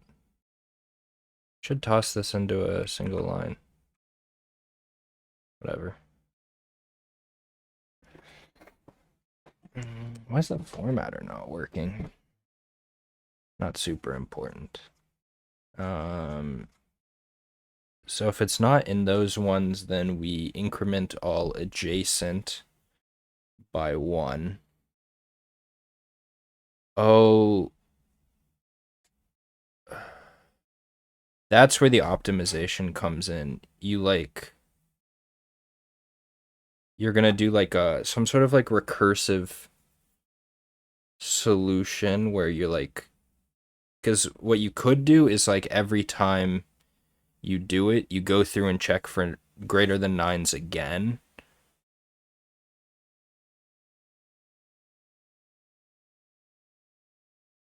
But instead, you only look at the ones that were adjacent to the ones that just flashed. And then from those ones, you only check the ones that are adjacent from those that flashed, because other ones can't flash. So,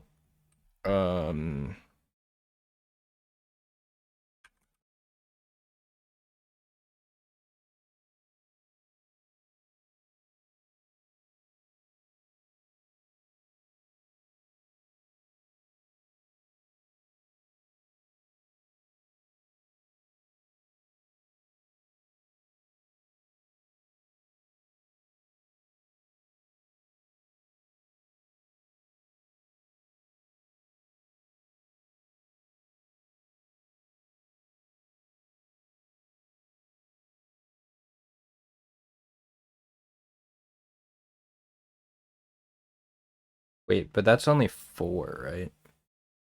How do you do all of the combinate? Because I want to like,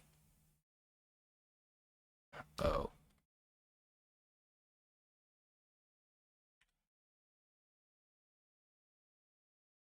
I know I could have just written a range function at that point. I thought you ignored zeros. But then if I doesn't equal 0 and j doesn't equal 0,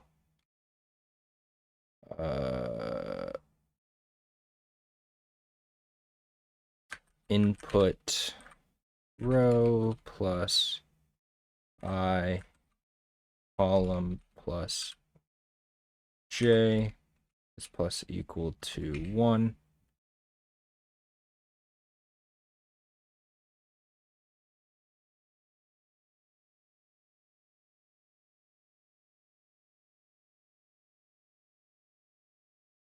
Okay, I'm making a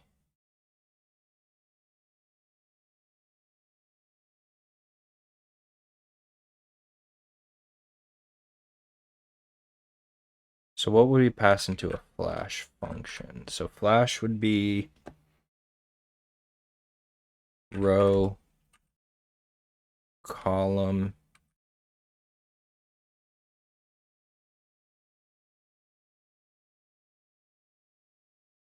and flashed. So it can, wait, can it still, oh no, it always gets incremented down to 0. It can't get incremented again by a flash that's like next to it. Like, see how this middle one, or like, yeah. Well, because that's the last step. You can't have ones that just flashed. Yeah, so I have to pass in flashed here. So return flashed. This is really confusing already.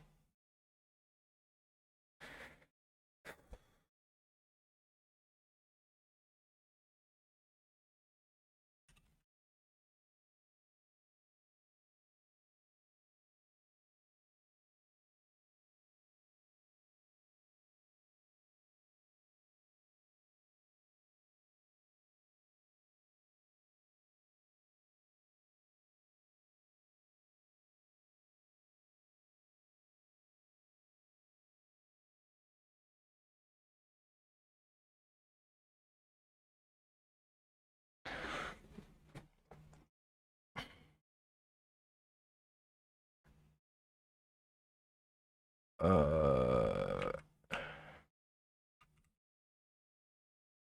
and row column not in flashed, right? And then that one gets incremented by 1. Oh, is this when you would call it recursively?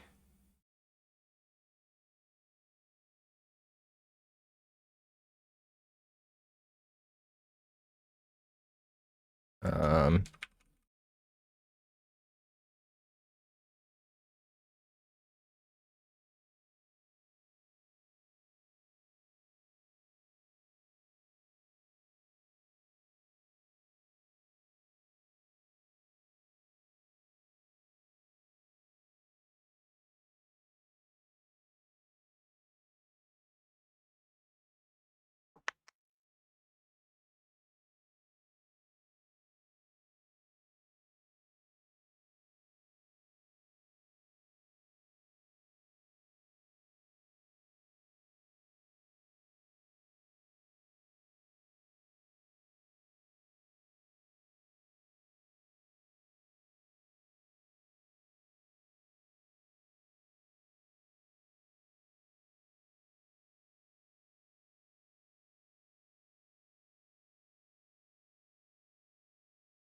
oh, you don't even need to pass in adjacent points.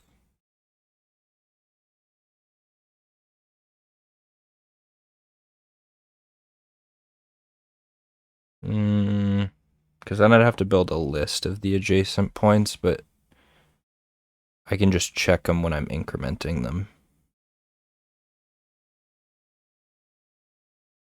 I feel like I'm solving this really not cleanly. Row.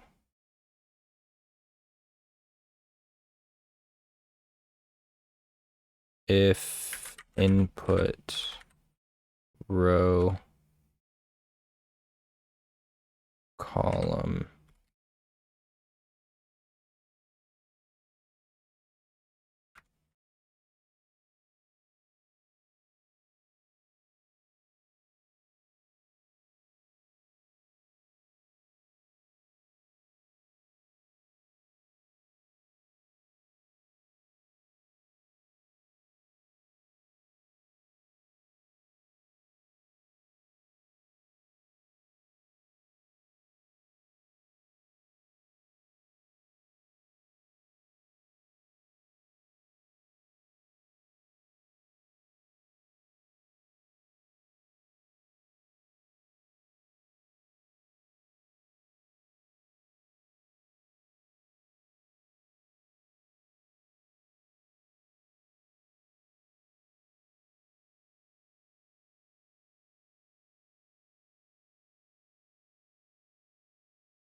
Yeah, so there's something about recursion here and how I'm recursing.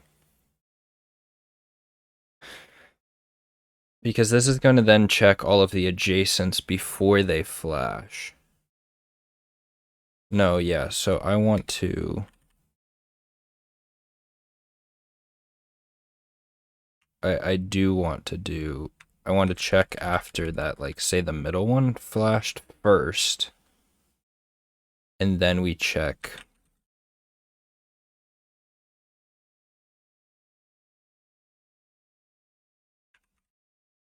This might be a 2-dayer, judging by part 1, but we'll see. I'll give it some time.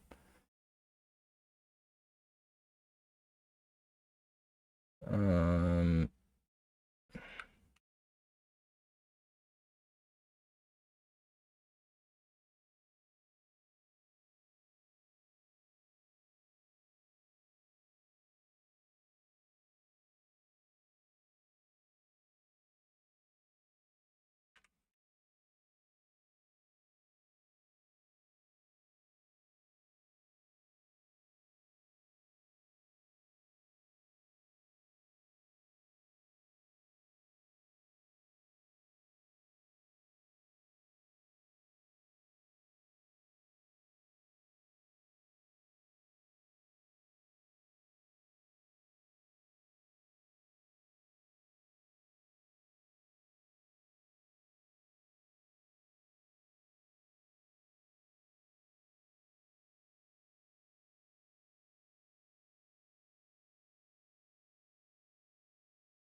If you're already done, I think I'm clearly overthinking something.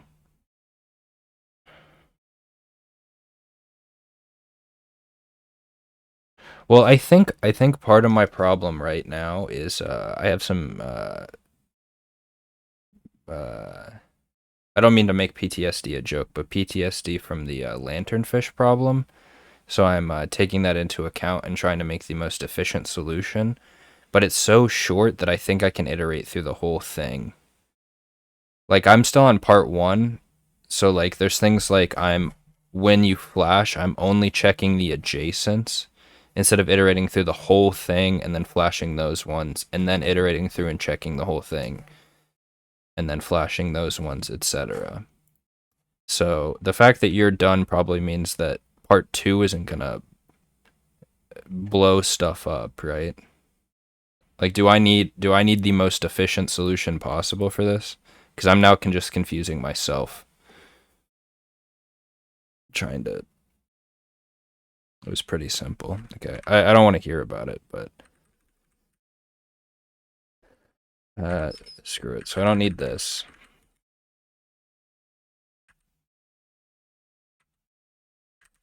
So I still want my flash function.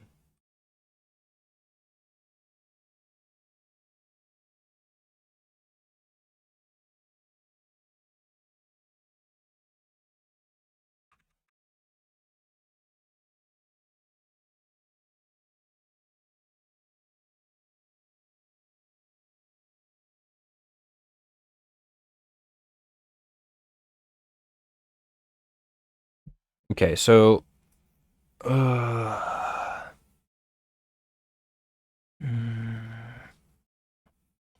do I know when to stop checking through it?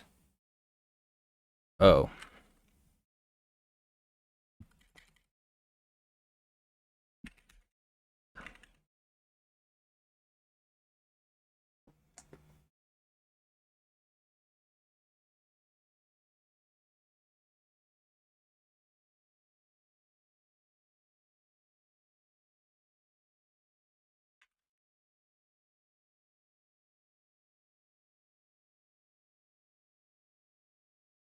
I don't think there's actually an actual do while. Maybe I'm wrong.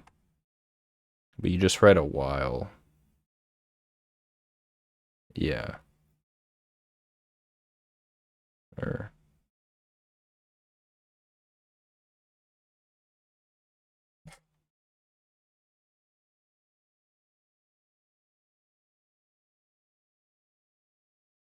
yeah, you can only emulate a while loop.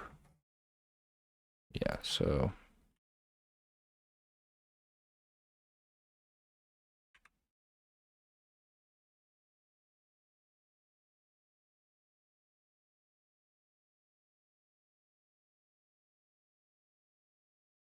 I just remember it. So while I always feel super dangerous doing a while true.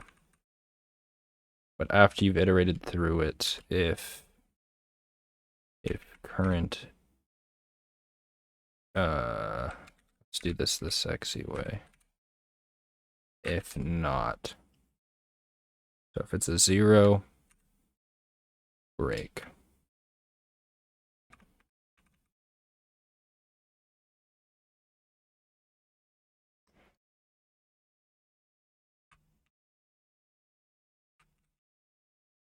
And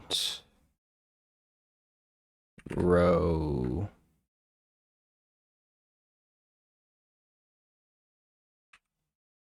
column not in flashed.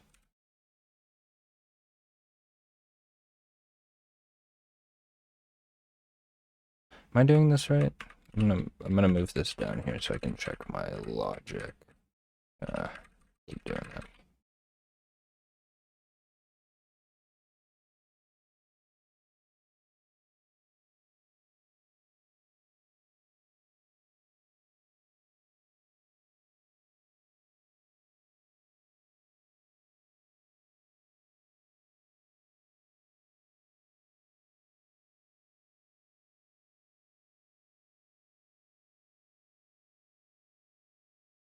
So you add row column to flashed. It returns flashed at the end.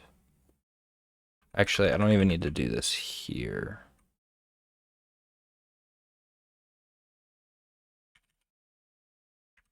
I can do it here, and then I don't have to return it. I don't have to deal with any of that stuff.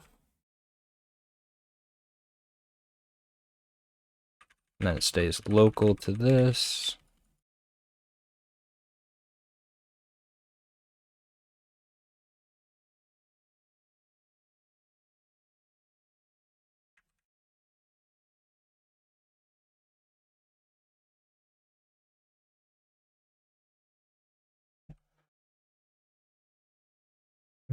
I think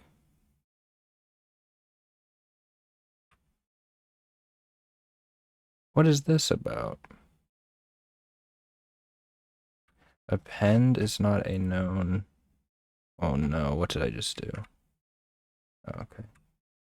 Append is not a known member of what? A list? Oh, it's because that's the return value of this. There we go. So that should work, I think.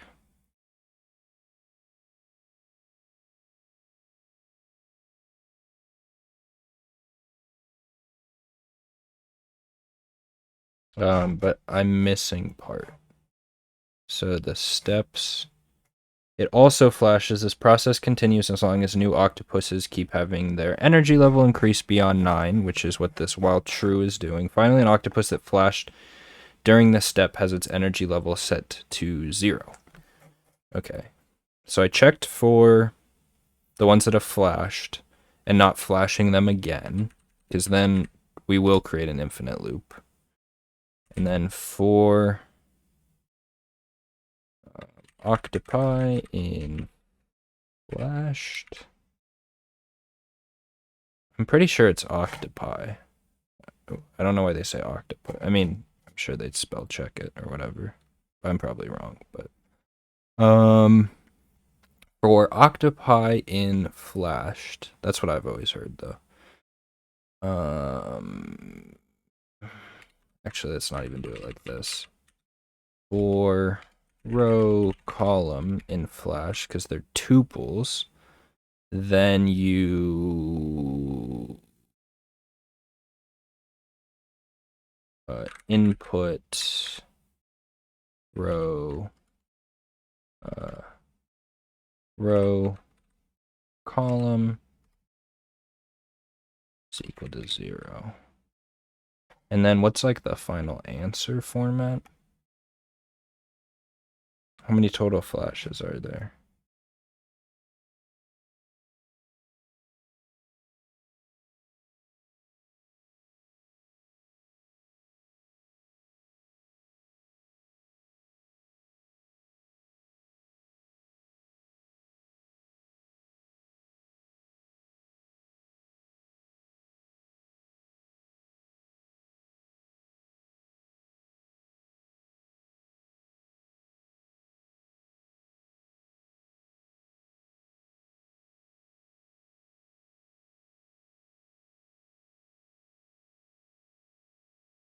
I don't want to do this by hand. Yeah, I gotta do it with the test one first.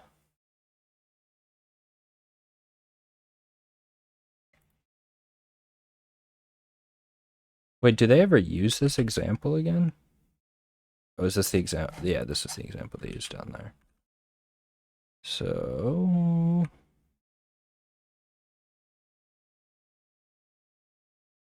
f equals open test. What did I already?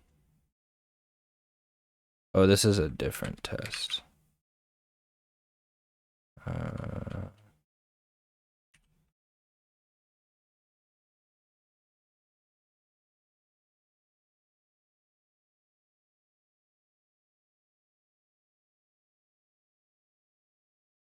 Input equals f dot read lines.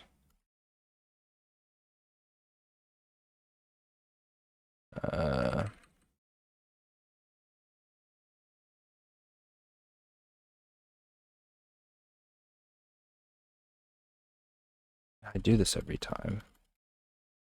I run it on the...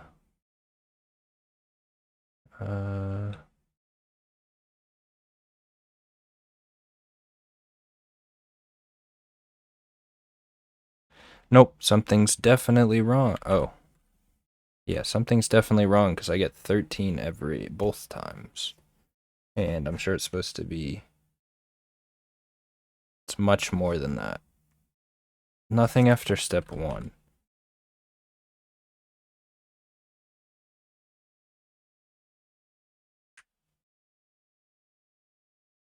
Why? The 13 seems like such a random value, though. Like, why 13?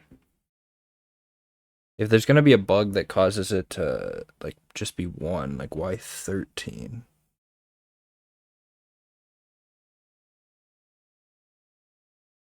That's really odd. That seems like such an arbitrary value.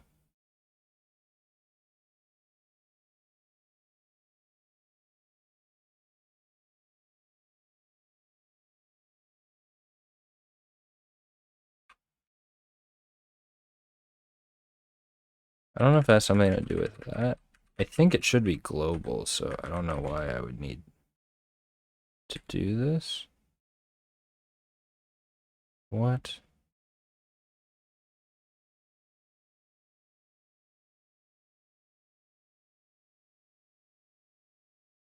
Yeah, these errors are wrong. I think it's global. I don't think it... Don't even pass in input, actually. Make it truly global.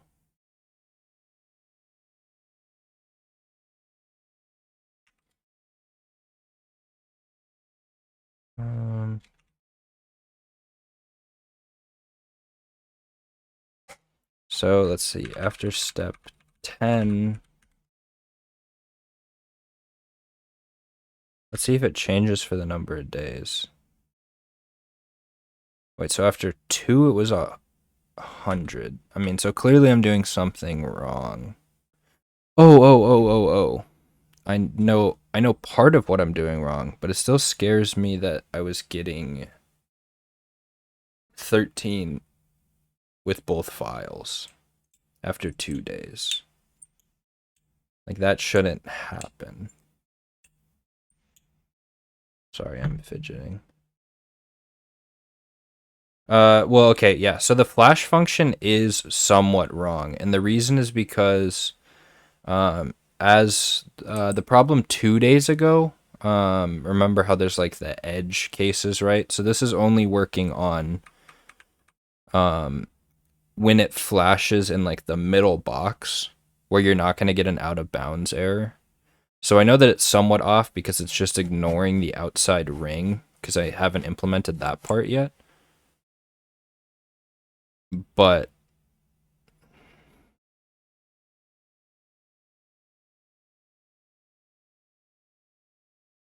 is there something else off that you can think? Because what it's just doing is it's running through less than 1, 0, and positive 1, which if you're checking for the ones that aren't 0 and 0, so it doesn't check itself again, it's going to increment all of the ones to the side. 32? So like iterating through this creates 9 positions less than in both directions, right? And then checking for 0 checks for not incrementing itself again. Actually, for all intents and purposes, we don't really care if it increments itself again. Like 32 is actually not necessary at all, right? Because we can keep incrementing the 9 that already flash or is like currently flashed and keep incrementing it, right? As long as we don't check it again to flash again, right?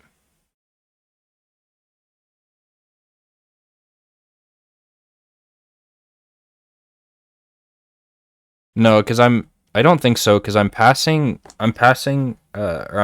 flash when I find a value here that's greater than 9. Well, I straight up don't think So let's see. Yeah, for line 32, shouldn't the check be for I and J be an or, not an and? No. It'd be an and, because and would be like the 0, 0, because you're adding I and J. So, like, it's only not incrementing the middle one. Right? Because it's iterating through 0, -1. No, both don't have to be non-zero, right? Because if it's in the same row, but it's like +1 and -1, like I is going to be 0, but J could be +1 or 0, like it's a grid, right?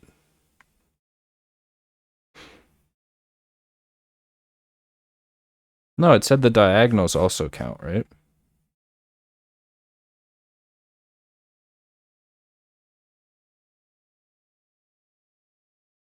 Maybe I'm misunderstanding.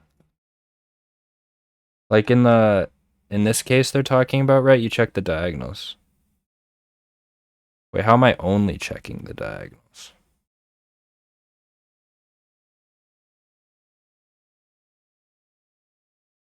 Oh, because it's not equals? Oh, I see. One sec. Yeah, it is an or. You're right. My bad. Sorry for arguing with you. Yeah, thank you. But this part doesn't matter because A already checked it. And B, it also doesn't even matter to begin with, right? Because algorithm-wise, you can increment, like it's more, the computer's going to have to do more work, but you could just increment 1 over and over again as long as you don't count it for a flash again, right? Because it's just going to be set to 0 after that step. You know what I mean? Like, I don't think 32 is required at all. Like, in this case, well, this is a bad case, but like, this could go to like 400,000, right? And as long as it only flashes once during that step, who cares?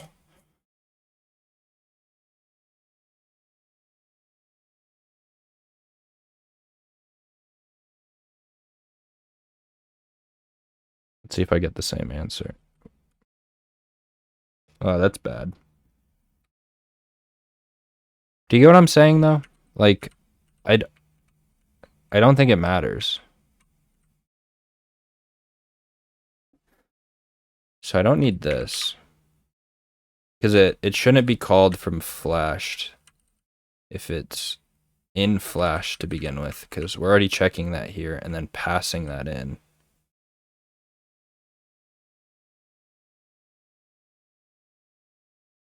Oh. Yeah, no, I do need that. But I don't think I need this one.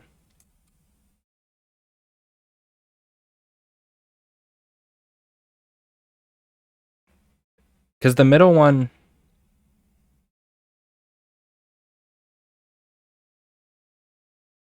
Because it's being passed into flash. So that's where it's incrementing the others. But it can increment itself all at once, right?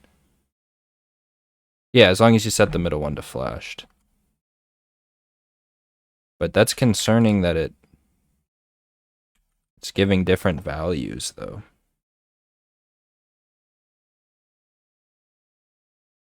Because anytime I'm doing this check for 9, it also has to not be in the flashed list. So it's appending it to the flashed list. And then it's saying for this iteration, which is just my checker in order to know when I've checked for 9s greater than 9 sufficiently. And then I flash it. So I flash all the adjacents and diagonals right here. So for all the flashed ones, you set that row and column equal to 0. And then the total flashes is plus equal to, or it increments by 1 for every value in flashed. And then each day or each step, you create a new empty list.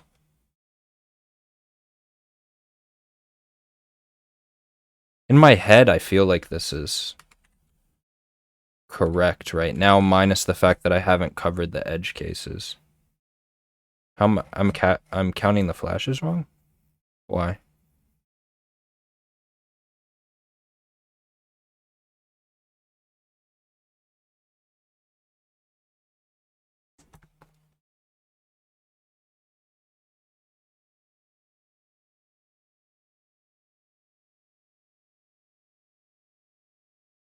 Wait, it can flash multiple times? A flash can only flash at most once per step.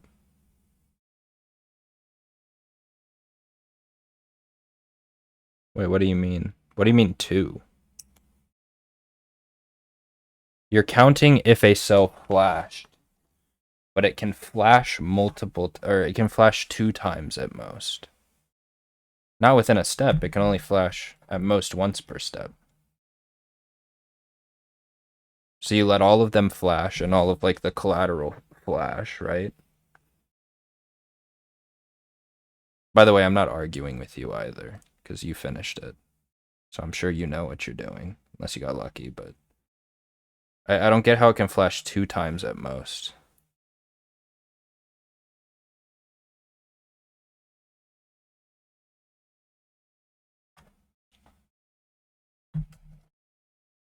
Because it says at most once per step.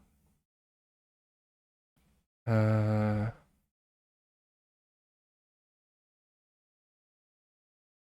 I mean, maybe.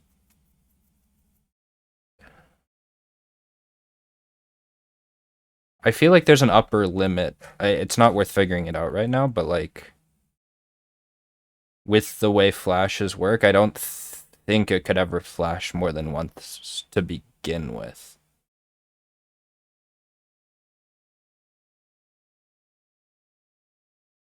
Yeah. So, but the fact that I'm still off by 100 for the first 10 days.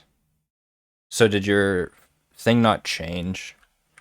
But the fact that it's 100 for the first 10 days or 10 steps, even though I haven't covered all the cases.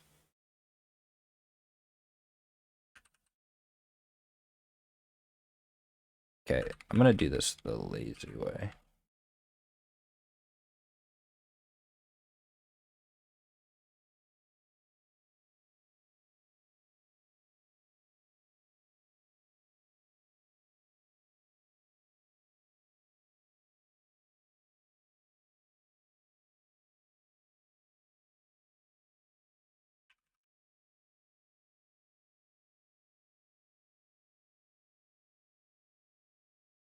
Why is everything so laggy today?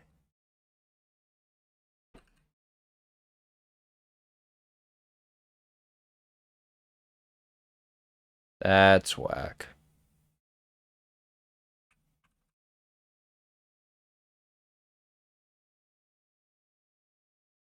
Oh no, I can't do that. Because you can negative index an array or a list in Python. So that won't actually catch the ones that are weird.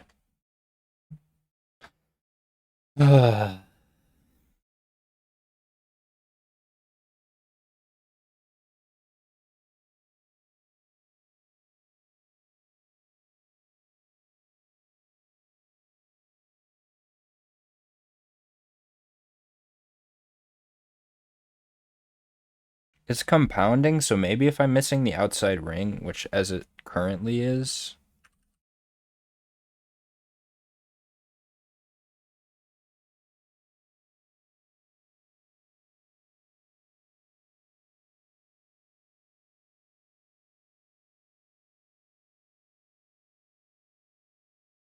I bet there's a more efficient way to do this. For I in range 2.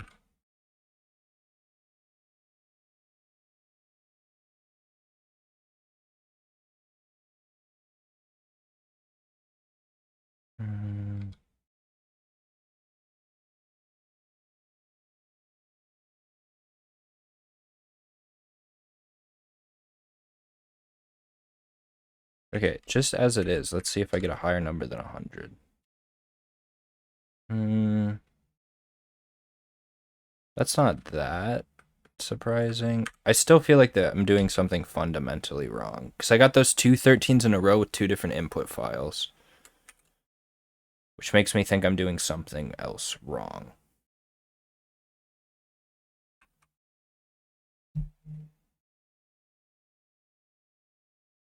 I don't know. I'm going to be explicit about this. If current iterations equals 0, so does that change anything? That's still 100. I don't want to go, I mean, I got to go through all this effort anyway. So if it's, and column is length of input 0 minus 1. So this is -1, 0.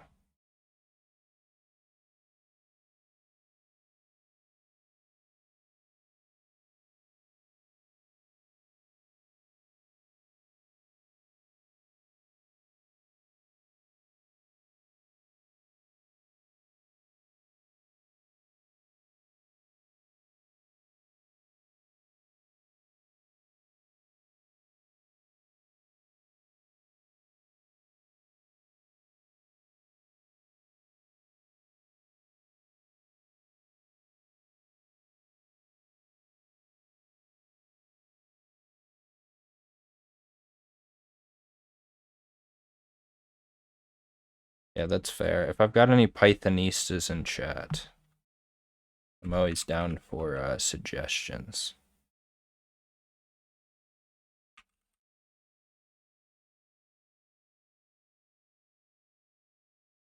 Yeah, that's my feeling too. Like at a high level, I think it makes sense.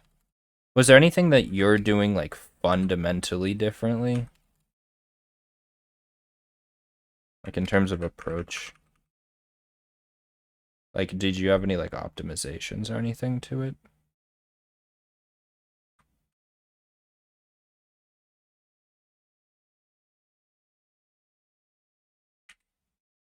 I'm using recursion. Okay. Instead of a for loop. It's still 100. Yeah, there's got to be something else wrong then. Because unless I royally screwed all these cases up, which I don't think I did, or else I would have gotten out of bounds errors.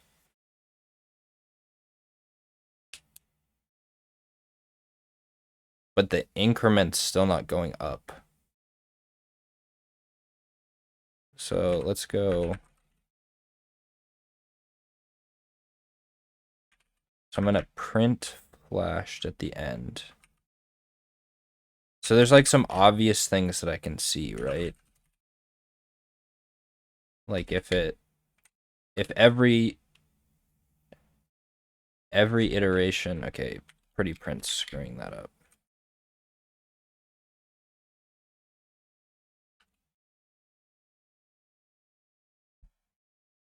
So all these ones flashed, and then these ones flashed. Yeah, so they're all like, it's not like what I was thinking is maybe I was going to see that they're all the same every time. But clearly it's not. Like if they're all the same length, then it's not like iterating through correctly. But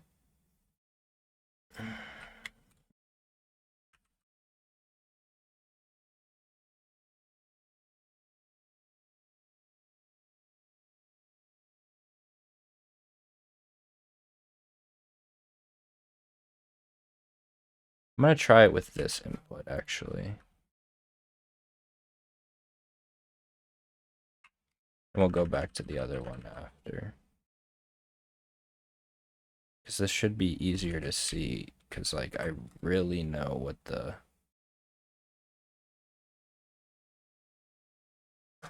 So after step 1, 1, 1, 1, 2, 1, 3, 2, 1. Oh, no, this is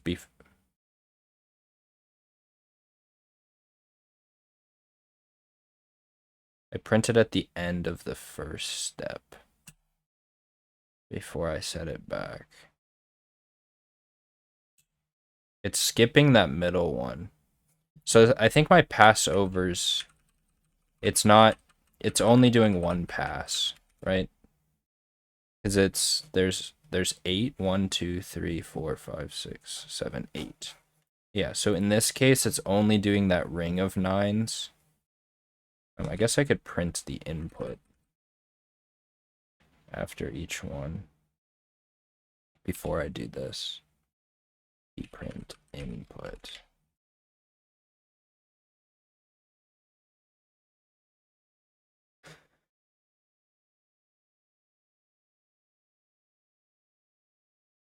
So 2, these become 10s. Yeah, so it's the passover again that's not working. It's like,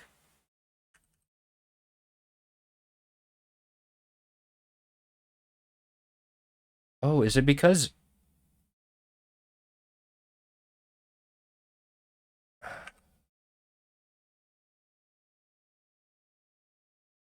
now there's going to be duplicate entries?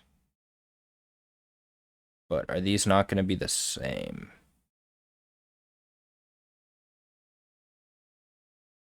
No, they're the same.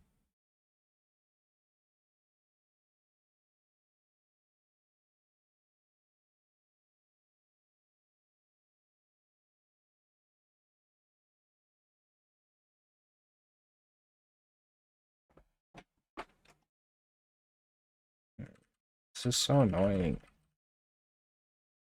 I'll figure it out eventually, though.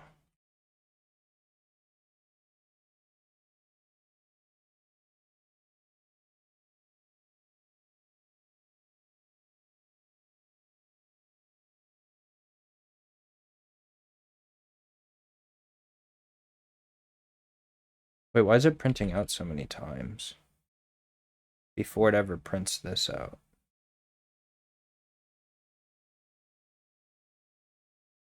Oh, because it flashes for the 8 of them. I think. Where am I? Okay, whatever. Well, this is going to be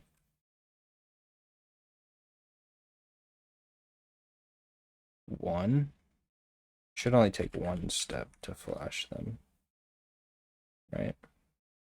Yeah, so it's getting 8, which is wrong. It should be 9. Because it's not incrementing that middle one. But why is it not incrementing the middle one?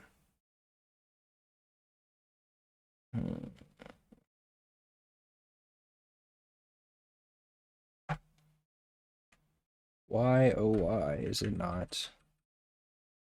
So iterating through all of the rows and all of the columns. If it's greater than 9, which is going to be, all those are going to be 10. Because I go through first, and I increment it by 1, right? And then once I go through, if they're greater than 9 and row column is not flushed, then it flashes them.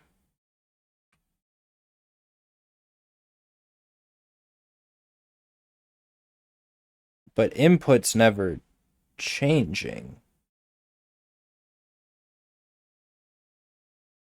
Like that middle one is not getting flashed by any of these 9s. But why?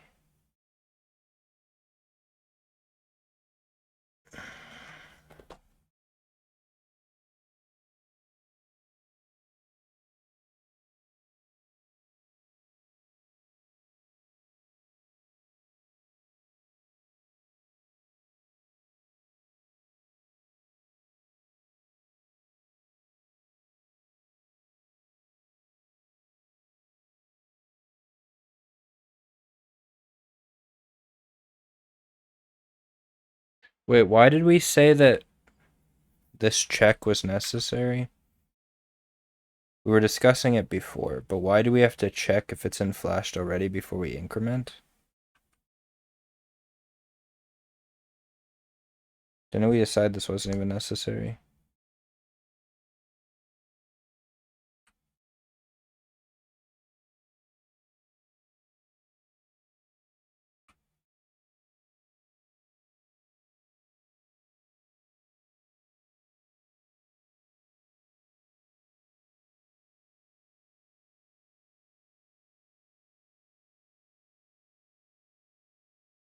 Yeah, it's not incrementing the ones around it at all. But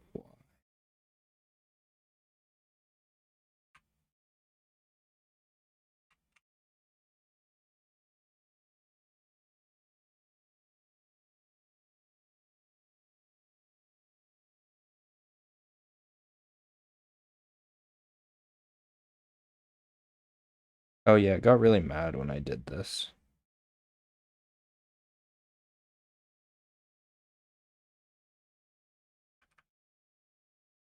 But if I return input, it shouldn't be. Yeah, I don't think it matters either, but there's no way that's I don't see how that's the issue though. Okay, so nothing changes.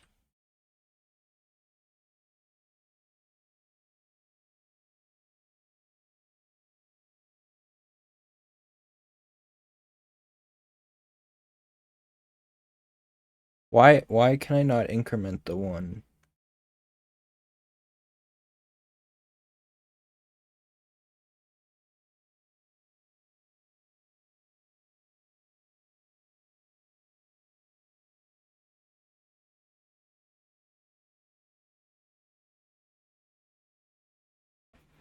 So doesn't I think it is iterating back through itself, checking for nines, fine. Or I could assume as of right now that it is. But the issue is like all those 10 should increment the ones around them. But that isn't happening for some reason. Row plus I. These are all middle ones. Print here. Classic print debugging. Yeah, it never hits here.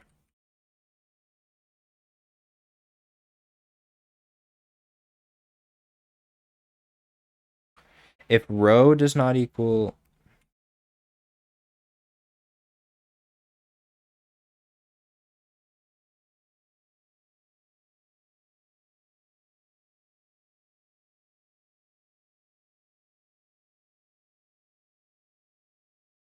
I need to get rid of those checks? Why does it matter?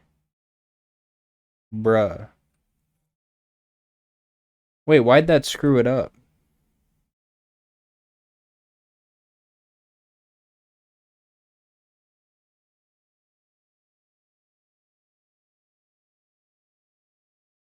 Okay, so it works now. After one day, you get 9. Oh, it's not the. Oh, I was checking the one. Oh. Yeah, that makes a lot of sense. Okay, that would explain something. And it clearly worked because it. Okay, I need to take these out. And it clearly worked. Because if I set those all to zeros, that's what it will come out to be. Okay, good. Let's print it after the zeros are set to 0. I don't think this was necessary. I'm gonna delete it again. Um,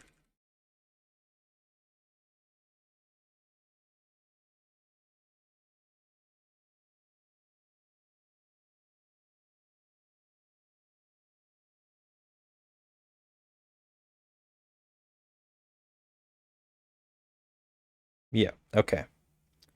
So that's what I'm expecting. Ah, God, that was such a silly bug too. Okay. Let's see, just before I move on to the other test, let's see, because they gave us 2 steps of this. That looks right. Okay. Clap for myself. It only took an hour to probably get through part 1. I hope part 2 is not a huge doozy. I can just run it again, actually. Oh, that's for 2. No, I can't just run it. Let's try for 10. Should get that 200, 171 though. That's not right.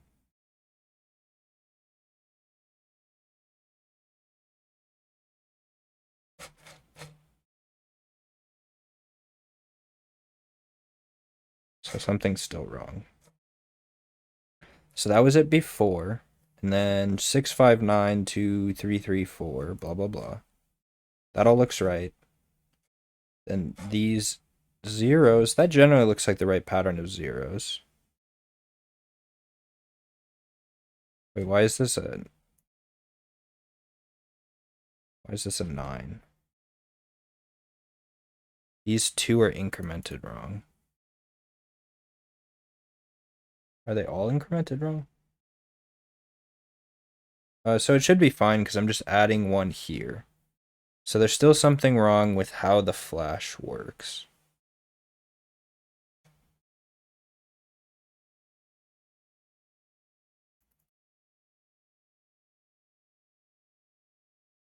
Let's see, does it seem to be around the ones on the outside? Because then I know. Yeah, it does seem, because that 579 is the same, and 698. Yeah, so it's an issue with this.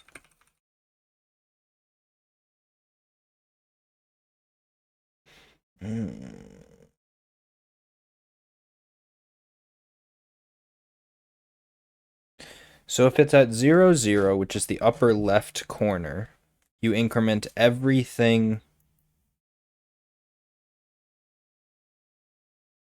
You increment everything that's either 0 or 1 in either direction. So I in range 2, that's fine. This, the same thing, I in range 2, which is the row incrementer because it's at 0. This is the opposite, -1 and 0. Then since they're both on the outside, in this case it's -1, 0, and -1, 0. And then here it's -1. I should have just written them all the same way. But I don't immediately see an issue with that. But, huh. Is that the right approach, right? Oh. Oh, gosh. Yeah, I'm only covering the corner cases. I'm missing anything that's not in, like, anything that's in the outside ring that's not in the corner. Right? So there should be 4 more cases. If I want to do this the really verbose way. Does that make sense, Devil Squirrel?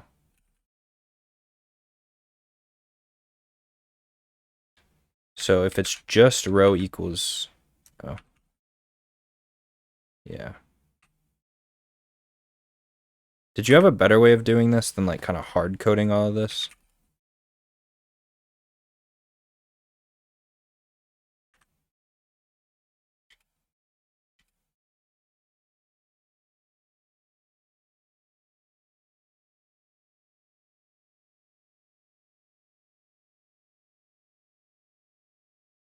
Should just do these as ranges, but I'm not going to figure it out right now.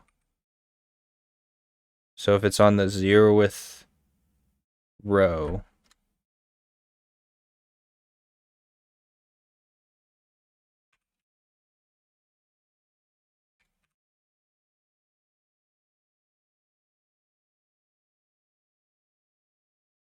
yeah, I'll check the code after. I don't want to cheat too much. I don't know if it's considered cheating. Yeah, it definitely is. But I'm just gonna do them as lists, so it's like very clear what I'm doing.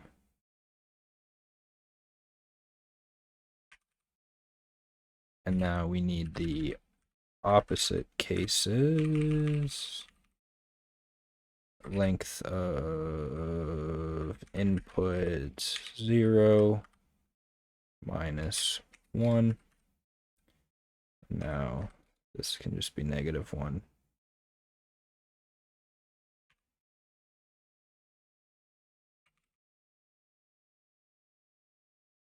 Should put them in the, like, some sort of logical order, but I, once again, do not care enough right now. Okay. I think that's correct now. God bless. 204 was the number we were looking for, right? Yeah, 204 flashes. Just for good measure, we'll give it 100. It's a lot of printouts. We'll give it 100. 1656. Okay, now I'm confident enough. We move off the test. Please, please be right. Wait, it's not even that much bigger. Yeah. Oh, man. Am I going to want to quit on the second part before I read it? It took me this long to do the first part. It seems like the individual flashes aren't bright enough to navigate. However, you might have a better option. The flashes seem to be synchronizing. Okay, I did think that this was happening before. Oh, okay. This will be the first time I think that part 2 is, like, easier. Except maybe lanternfish. Because you already had the infrastructure written. If you did it efficiently the first time, right? It seems like the individual flashes aren't bright enough to navigate. However, you might have a better option. The flashes seem to be synchronizing. Anybody that was in the chat before, mark my words. I know Devil Squirrel was working on his problem, but I was like, I think there's a pattern here. But I may be wrong still. In the example above, the first time all octopuses flash simultaneously. Wait, all of them? Yo. Oh, you should be able to navigate. What is the first step? Oh. Wait, this is like...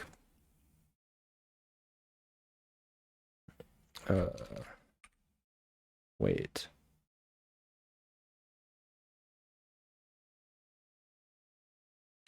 So total octopi equals...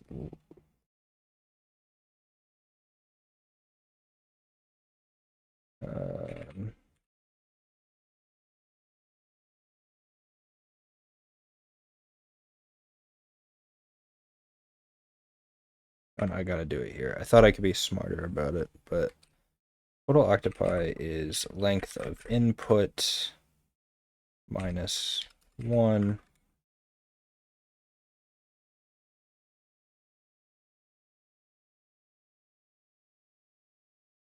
length of input 0 minus 1. No, it's not minus 1.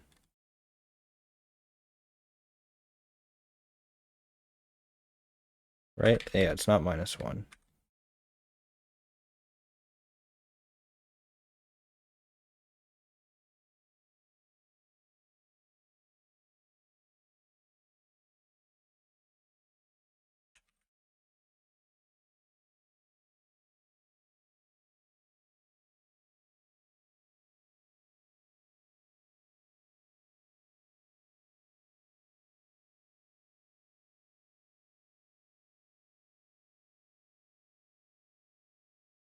I got too many printouts. I can't actually see it.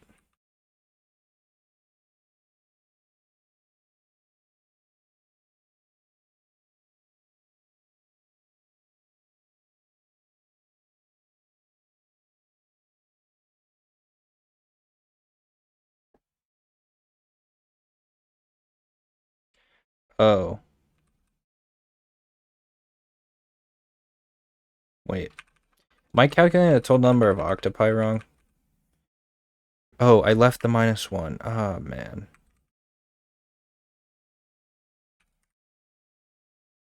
No, I'm still doing something wrong. Oh.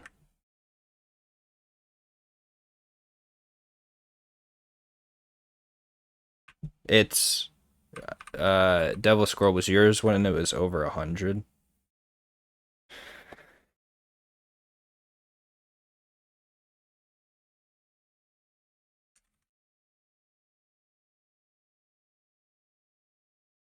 Yeah, the example shows 195. 299. No. It's just too high.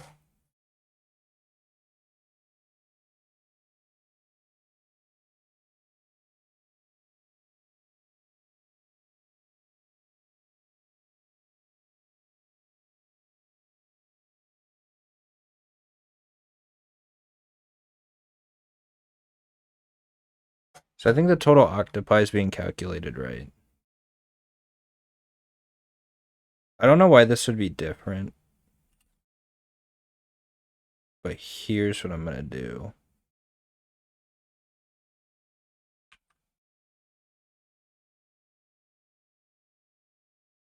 Yeah, that's what I was about to do. If length of flashed is equal to total octopi, print underscore.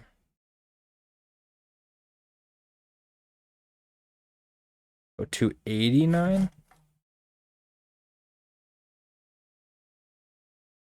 No. Wait, it's too low. So it's somewhere in between. This doesn't seem right, though. That's happening every 10 after it starts.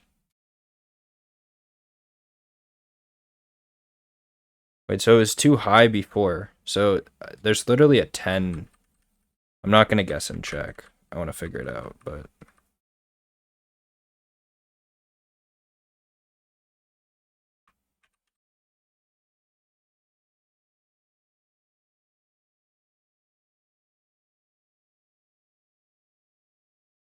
Oh, wait.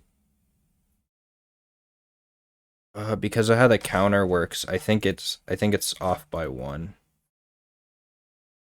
Please don't hit me with the 5-minute thing. 5 seconds left. 1, 2, 3, 4, 5. That would make sense though, right? Because okay, that does make sense. But doesn't that make sense? So the iterator, like the for underscore, usually use underscore in Python when you're like not going to use the like incrementer variable. I wasn't expecting to, but it's range. It's iterating from 0 to that number exclusive, right? So the 0th, like if it were an I, 0i is actually the first step, right? So wouldn't it make sense for 290? If 289 is what printed out, it should be 290. It would be underscore plus 1. Yeah, just, okay. I just didn't want to get, because a couple days ago I got hit with like a 5-minute timeout when I got it wrong or something like that. I just didn't want to get too eager with it. So this is going to be my like second worst, I think. I mean, we'll see. Much smaller? Interesting. Yeah. Oh, not my second worst, actually. Dang, that was actually like... Wait, what the heck? That was actually one of my best. Insane. How? Jeez.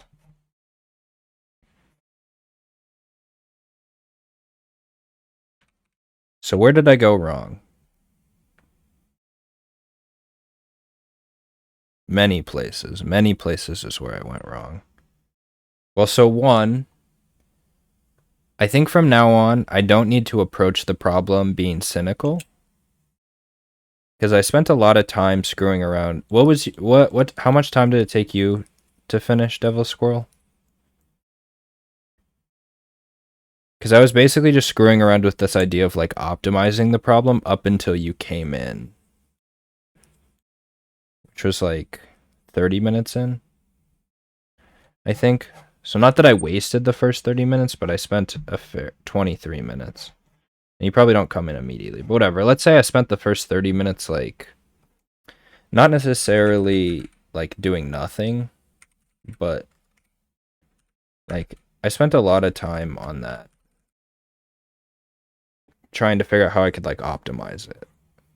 Like if I can solve part one,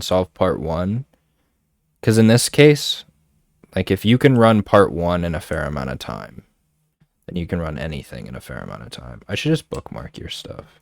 But I want to see this recursive one, because I need to get better at recursive solutions. So setup, this is...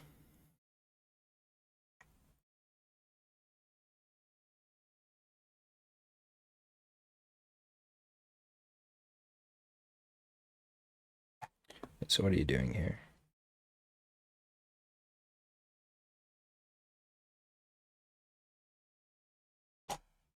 Seeing like type specifiers makes my brain think that things are more complicated than they are.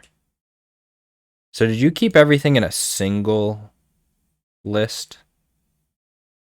No, you didn't. Did you?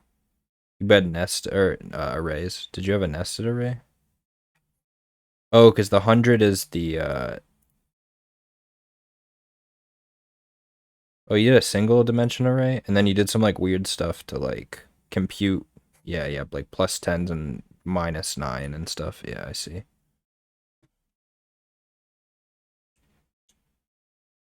I feel like that just makes it more complicated. At least for me. If you were to put it... Was it just 10 by 10? Is that all it was? But, yeah, I don't know. Yeah, so back to this. So you're just... What is this doing? It's... Is this just a weird way you're, like, casting it to an int? Or to a... I mean, in this case, a byte, because the numbers are small enough, right? This is just casting it, right? Like we were doing in the last problem. You're just subtracting the value of 0. So you're, like, kind of implicitly casting it. Yeah, okay. So, solve part 1. Ha ha ha. Spelling mistake. I'm sorry. That's all I can focus on now because I pointed it out. So you do a step, and then a step. Yeah, dang typos, man.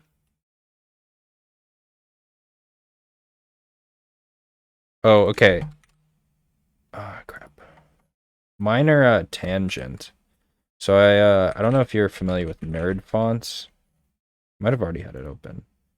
But it's just taking like already... Oh, we'll go back to your code in a second. But it's taking like already monospace fonts that people use for like for coding. Like this is JetBrains Mono. There's like just normal monospace.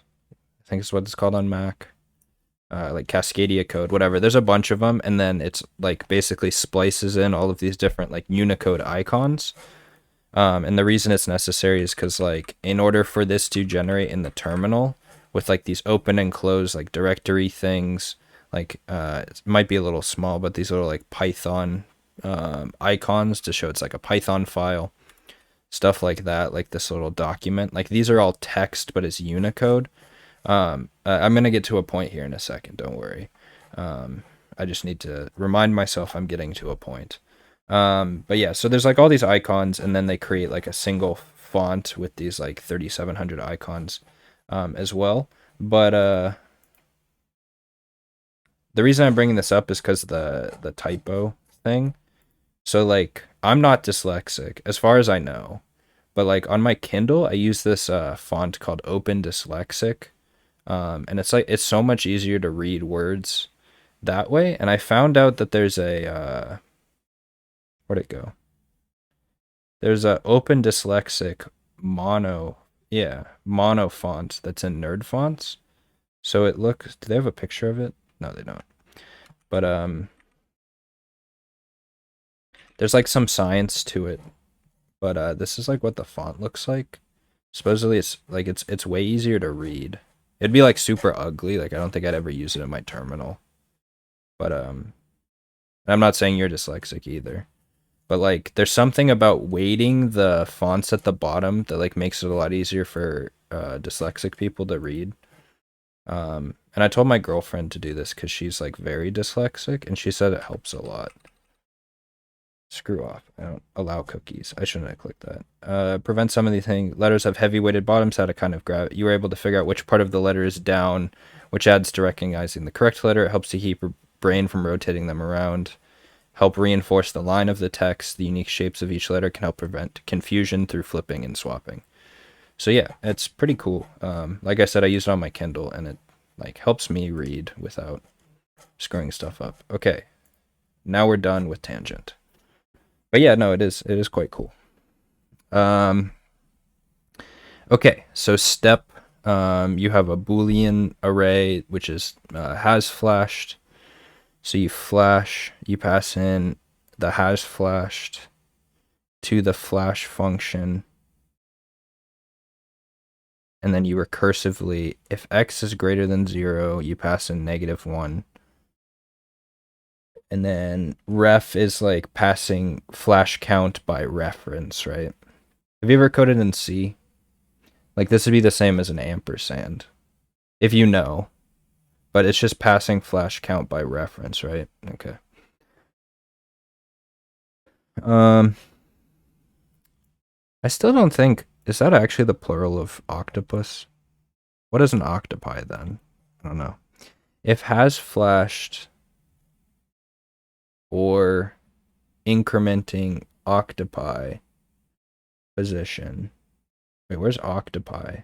Oh, I'm even doing it in my head. I'm probably completely wrong. Where's octopuses coming from?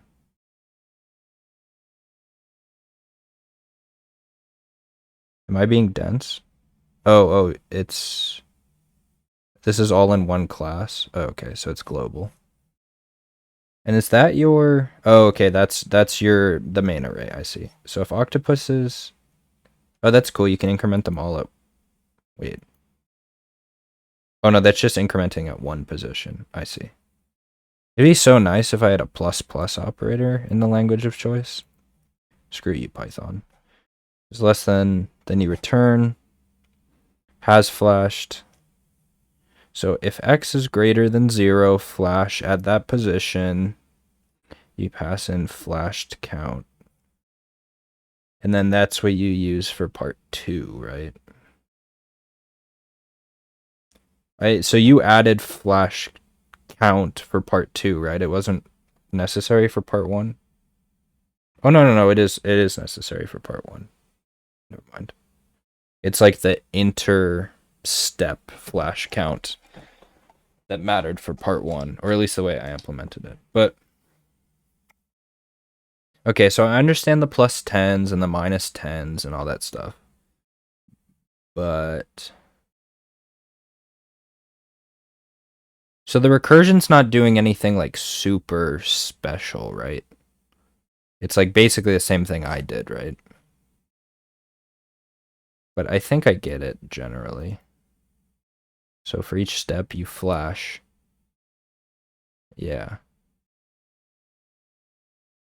The only big difference is that you pass it to flash. Like mine in a way is like a little bit more of like a literal flash. In the sense that like it only gets passed if it's greater than 9, but you check for that at the beginning. But I think that's necessary for the recursive solution, right? Because you're passing it in no matter what. You're just checking these. Oh, I see. The greater than 0 and the 9. Okay, I think I get it. And then this is how you handle...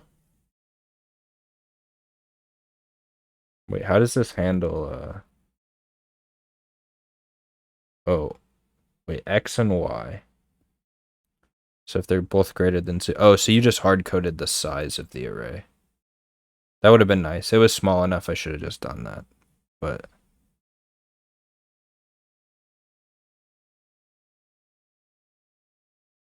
I'm confused how the...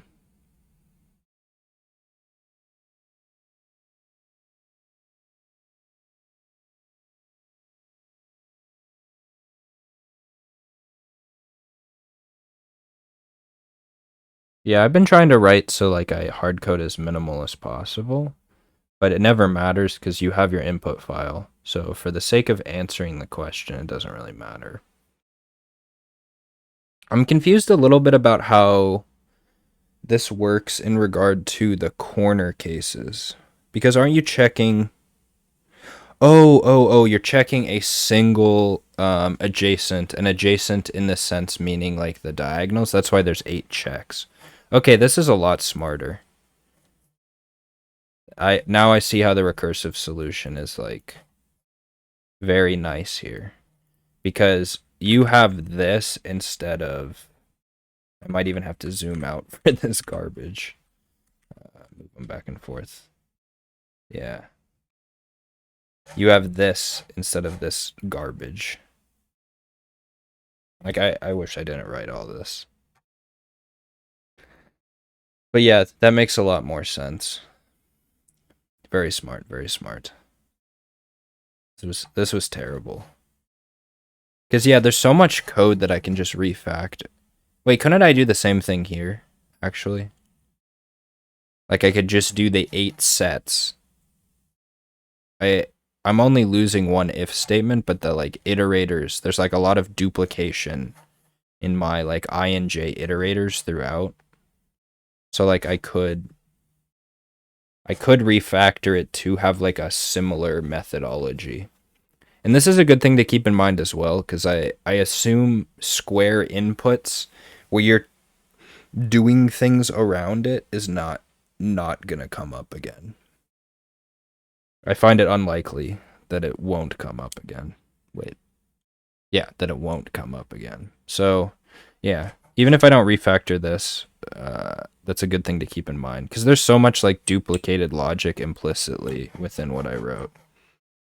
So, yeah. I see my viewer count spiked up quite a bit. Hello, welcome everybody. I just finished up I painstakingly finished up my part 2 in Python, which you see here, and we're looking through my favorite chatter, Devil Squirrel's implementation in C#, and looking at how it's different. We're looking at how this isn't even special to a recursive solution, but he did it in a recursive way, I did it in an imperative way, and we're looking at how lines 59 through 67. Haya, is Python a good idea to learn, or should I start with JavaScript? So this might not be the answer you want to hear, but like it's a bit of a loaded question. So I'm gonna answer it a little bit with my journey. So I started out learning Java, not JavaScript. Well, to be like 100% truthful, my like first interaction with coding was like Codecademy back in the day, and I did like the JavaScript exercises, but I genuinely wasn't really learning how to code. I was just like following the exercises and stuff, and like I don't really feel like I got much out of it. So I never actually like started building anything with it. So I just like learned the syntax of JavaScript first, but like I never really coded with it. But then my like first actual coding experience was with Java, which is like a relatively low level language. Low level meaning that like less stuff is given to you. You have to do more things explicitly. It's just like generally a little bit more complicated. But I think in a certain respect it is, and Devil Squirrel, since you're a software engineer, like you give any thoughts you have as well. But like I think there is some merit to learning more complicated languages first, and then I went into C, and then I learned Python after C, and it made it so much easier than I think Python would have been by itself. But the same thing also goes for JavaScript, in my opinion. Like they're both relatively on the same tier, but it kind of has to do with what you're trying to do with it, Bruno. Like, do you have any thoughts as to what you want to do with your language, or are you just like learning to code? So the reason I picked up Python originally was because I got really into the concept of machine learning, and I was like, I think this is really cool. I think data analysis is really cool, all that kind of stuff. And like Python is the language for that, and it still is. This was like 6 or 7 years ago, but it still is. JavaScript is the language of the web. And if you want to do anything with JavaScript, like, or sorry, if you want to do anything with the web, not that you can't use other languages, but like JavaScript is the number one thing for that. But I would genuinely say it's a toss up, like without knowing anything more about your background, like why you want to. When you say good to learn, you're saying start. Like I'm assuming you're relatively new to programming or completely new to programming. Correct? Would that be true? Um, but yeah, I think it's a toss up. I personally, I think hate is a strong word. I like really don't like JavaScript. It definitely has some very different approaches to certain things. And I think that it's yep for being new. Do you know like what kind of applications you want to be doing, or like what the purposes of your programming, or is it just like starting out programming?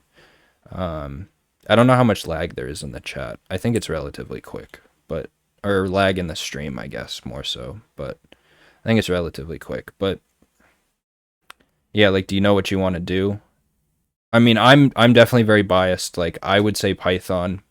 I think that it's like this is not a good example to be honest, but like I don't know. It might be hard for somebody coming from no programming, but like for somebody that programs, like Devil Squirrel's been in the chat, doesn't know much about Python, if I'm correct, or no Python at all, and like he's able to follow along to what I'm doing. Um, Learn Python to go for backend, then Golang, Java, Ruby. So I mean, at a very simple level, yeah, Python.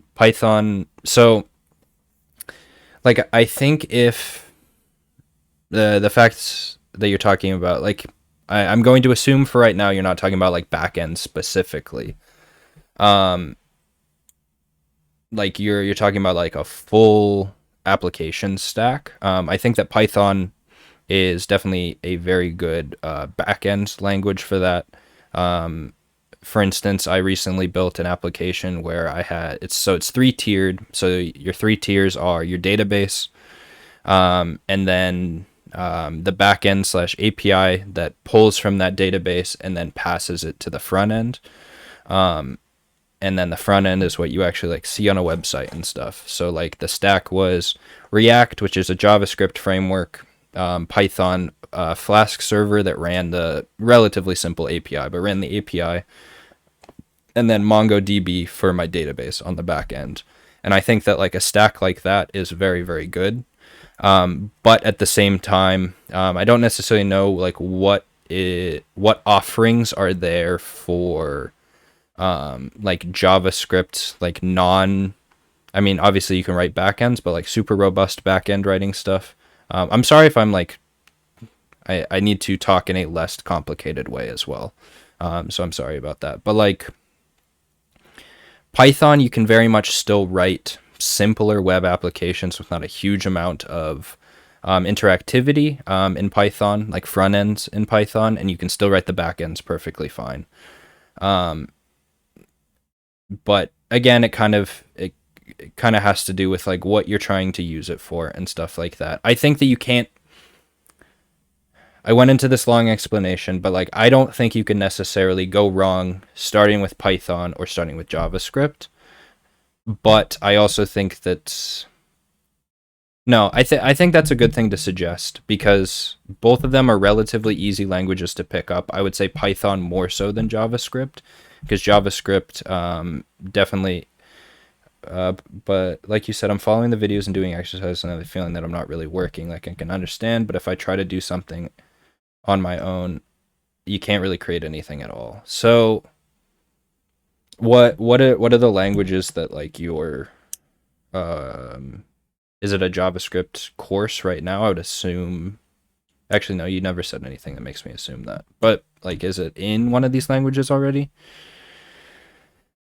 But back to what I was saying, like I personally think Python is slightly easier to learn. A lot of things come out more like English.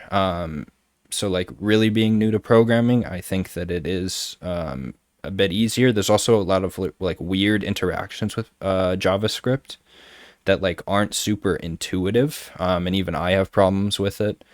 But same thing happens for like a lot of dynamically typed languages.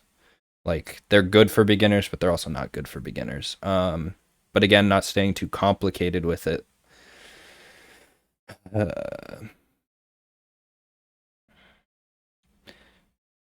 just Python at the moment. I was doing that to begin from HackerRank. Okay, and I assume like the HackerRank is potentially why you were HackerRank was already hard for you. So yeah, like don't feel bad. I don't know when you came into this stream. Like I would consider myself a relatively adept programmer. Like I I'm classically trained. Like I went to college for this and stuff like that.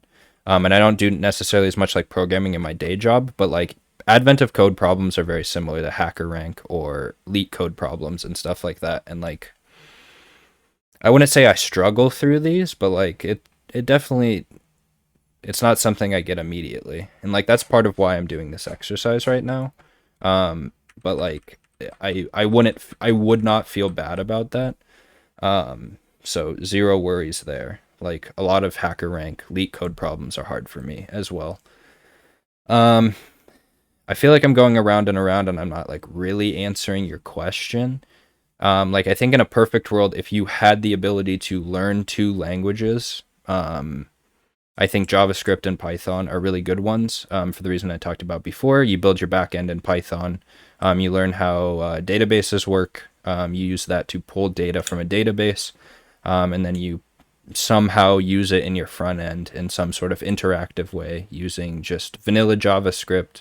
Maybe add in jQuery. Maybe add in React, one of the like newer dime a dozen JavaScript frameworks in the future. But I don't. If you can only learn one, like I don't necessarily think you can go wrong with either. Like I do want to speak to like being able to create anything with it. And that's definitely a hard one because like I said, like I technically learned JavaScript from Codecademy, but like you're at the time you weren't like forced to actually do anything freeform with it.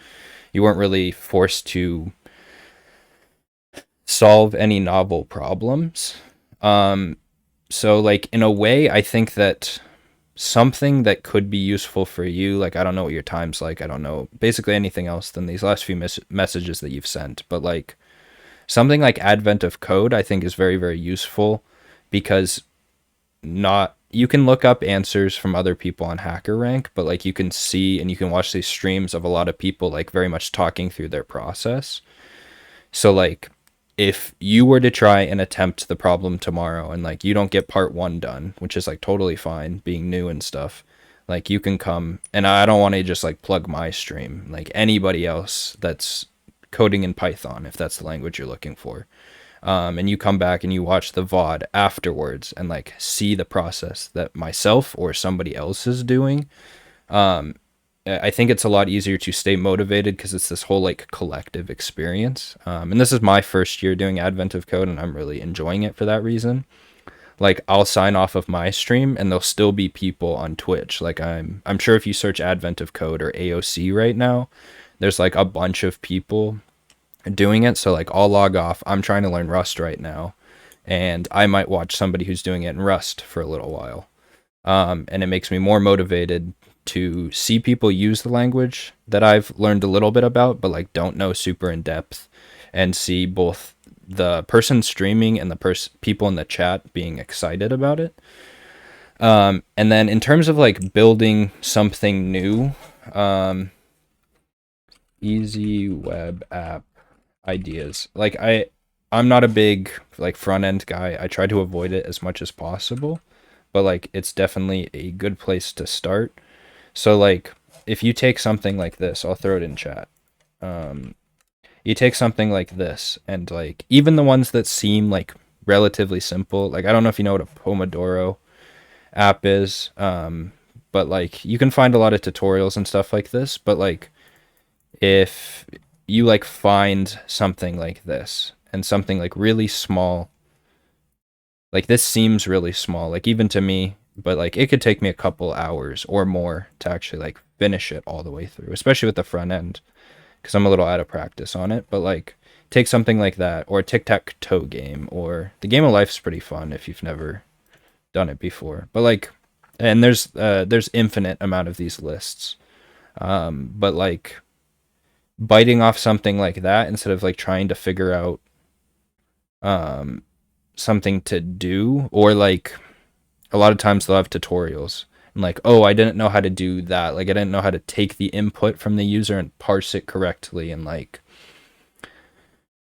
I don't know, do something with it. You like watch that part of the tutorial and be like, oh, okay, I know how to do that, but I think I know how to do like the next steps. I know how to take the input on the tic-tac-toe game and actually like mark it on the board and then have the board show up. But then you like don't know how to like check if somebody's won tic-tac-toe, which is like not the easiest thing in the world. Then you go back to that tutorial, or tic-tac-toe is an easy, or not, I don't want to say easy, but it's like a quintessential enough game that you like go and you find a different tutorial online, because there's probably a billion of someone else making a tic-tac-toe game in that same language, and then you see, oh, this is like how they figured it out, this is how they approached it a little differently.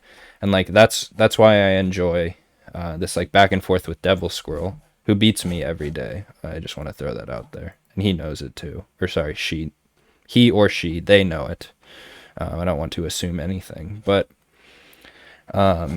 yeah, like just seeing how people, granted it's a different language, but like the general steps are there, but just seeing like I wouldn't say my mind was blown, but like just seeing how how they approached it differently makes me like, dang, I did all of these extra lines for kind of nothing when I could have done a more simple check like this. But hopefully I answered your questions. If you have any more, feel free to hit me. I'll be on for a few more minutes, streaming every day. Always happy for follows. Please do so. Have you done any of those beginning projects yet? And like, how has that process been so far? You said you can't create at all, which was like your previous comment. But like, how is that going? But like to anybody that's joined as well, Bruno spoke up. But hello everybody. My name's Connor. I work for Oteemo Inc., which you see in the banner. We're a DevOps. Uh, yeah, I see. Yeah, I'll finish my spiel. One sec. We're a DevOps consultancy firm based out of the greater DC area. We're always hiring. If you're already in this stream, you probably know something about code for the most part. So we're hiring. Oteemo.com if you want to look for open positions. We've had a lot of really cool hires recently. Maybe that could be you, but that's not what this is about. But yeah, streaming on their behalf. We're trying to get our outreach into a more younger audience. But if you have any questions about what I do, what we're doing here right now for the stream, any questions like Bruno's asking, please shoot away. More chat interaction is always great. But yeah, copying code from tutorials and trying to change a few things.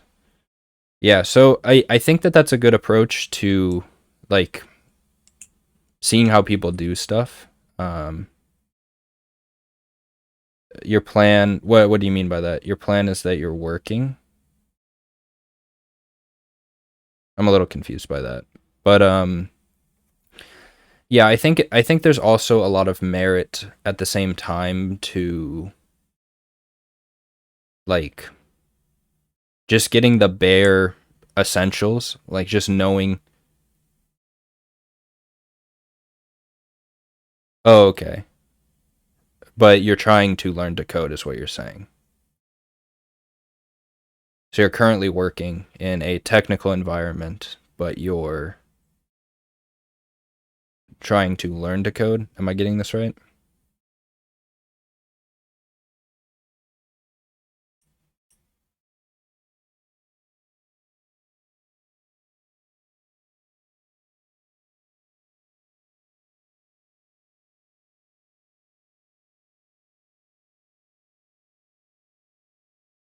Okay, I see. So that yeah, okay, that changes. So that extra information is like definitely useful. So I'm a DevOps engineer, so I can speak to that to a certain degree. Like I don't code a huge amount in my day job, and you've probably seen a little bit then of this already. Like the things that I'm writing more so are like configuration files and scripts and stuff like that. Especially working in cloud. Um, I'm sure you see a similar thing, right? But I would say in that case, Python 100% is like definitely a more useful language for the cloud, because everything cloud related is going to be back end, right? To a certain degree, like it's your users that are writing the front end. But yeah, so I guess in that sense, definitely, I think that's true. I think there's also some help, like working at a company. I don't know exactly how like Git repositories within your company are locked down and stuff. But like when I started, I won't say I read every single line of every single repo that's like within our organization, but like being able to see what languages and like what is actually being written, and like maybe you don't know the actual like intent behind it, but that might be a good way to start. But in terms of like keeping yourself motivated though, like building games or building like those simple apps is still useful. But I think like kind of staying away from front end apps, if that's your end goal, is a fair approach. But like a lot of these things can be done as terminal applications, right? Like you can like a chat application, it would take a lot more work, but that could be a terminal application. But bill tracker, expenses tracker with different functions and stuff, you write it as a CLI tool. And I think that that is a lot more, at least in my experience, like in terms of the coding aspect, I think it definitely is more useful.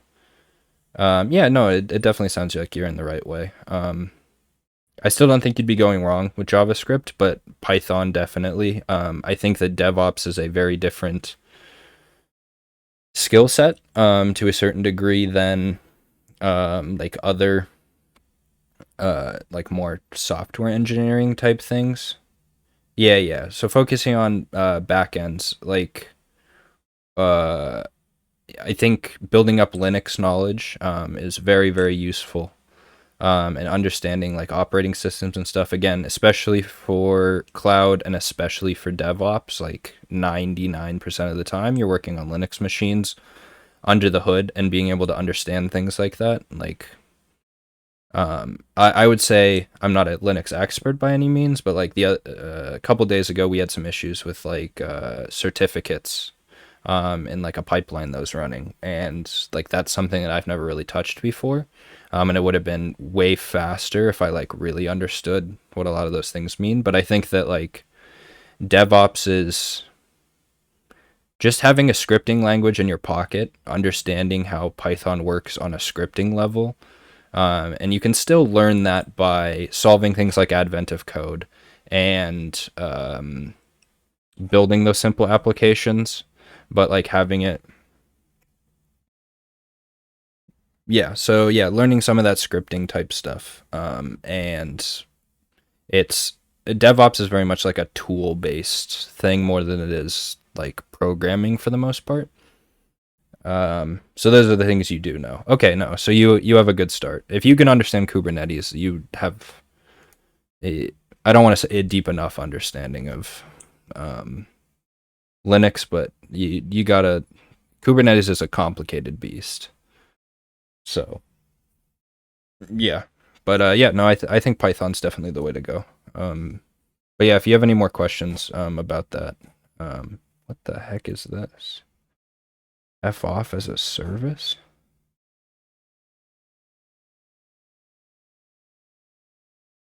This is hilarious.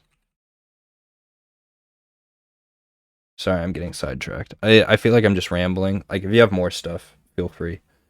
But I just noticed this was here. What is this? This is like what does it do?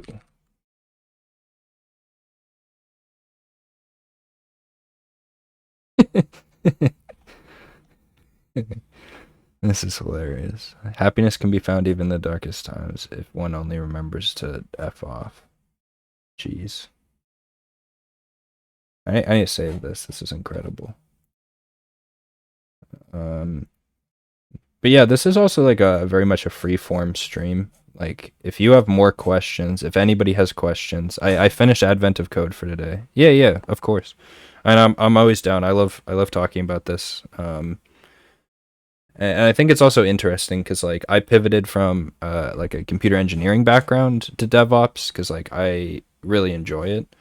But it's interesting kind of seeing the opposite direction in a certain degree. But yeah, no, and hit me with anything. But yeah, this is a freeform stream. Welcome anybody that's new. Um, I'm pretty hopped up on caffeine. It's 11 o'clock here. Usually I go to bed relatively early, but I'm not too tired right now. So I might just be like, I don't want to say screwing around, but doing some stuff on stream. If anybody has some suggestions, like Bruno, if you want me to dive into anything, Devil Squirrel, I don't know if you're still here. Like if you want me to do anything, like I don't know what to do. I can also end the stream soon, but like anything, any suggestions that anybody wants, throw it my way. Okay, I don't need this anymore. I did want to figure out why this numbers library doesn't work though. Just print. Wait, no, did we decide it works? No, we decided it didn't work. I think. Hmm.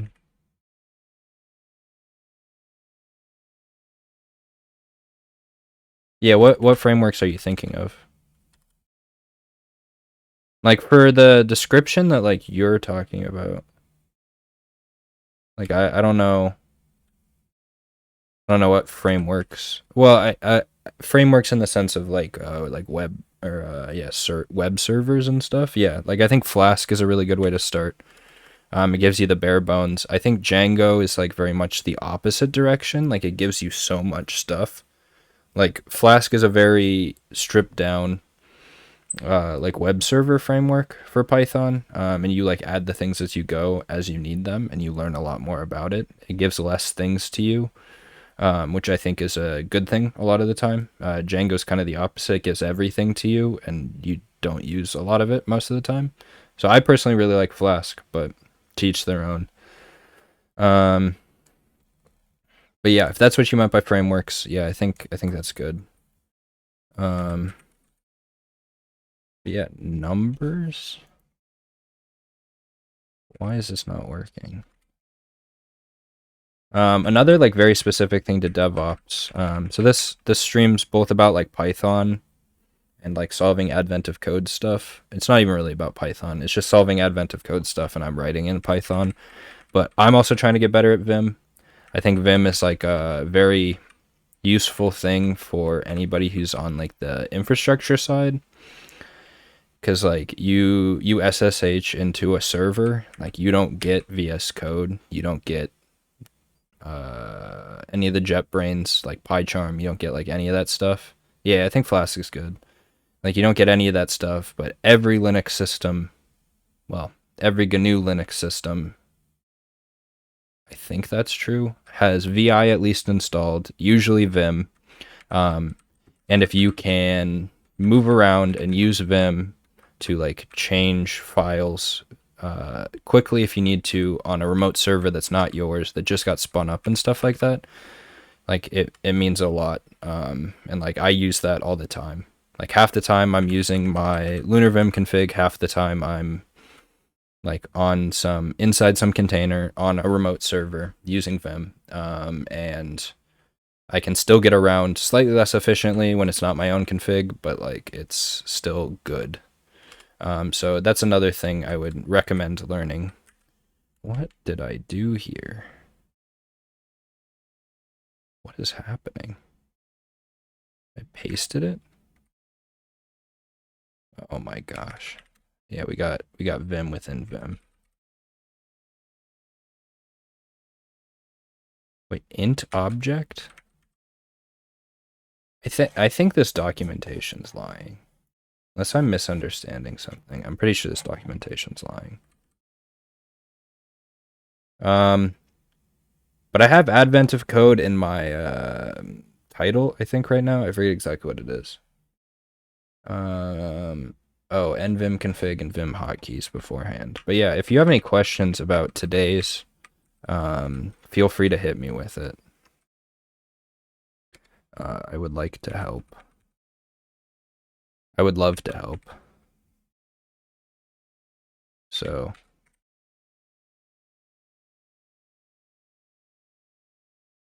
Oh. Wait, what? No, that's still not what this says. It's not like that. It doesn't create a list.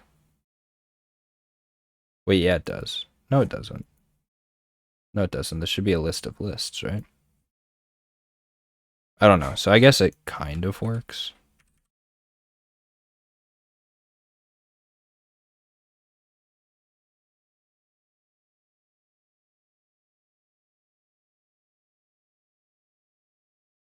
Yeah, I can cast the tune int again.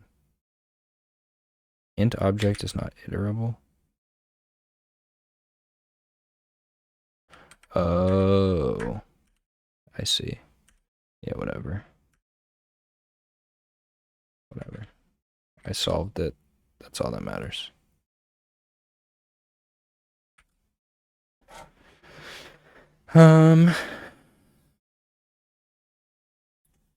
So what to do right now? Maybe I'll go back. So tree sitter, we don't need that anymore. Do we want to look at Christian's config? Maybe. Ooh, are there any spicy? Oh no, this is the wrong subreddit. Are there any spicy advent of code memes after today? Probably.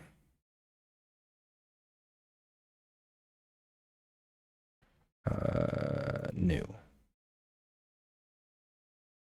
What? Okay, this isn't that hard of a visualization to make. No disrespect to it though, very cool. That's sick. And then once it starts flashing all together, it's gonna flash every 8 on command.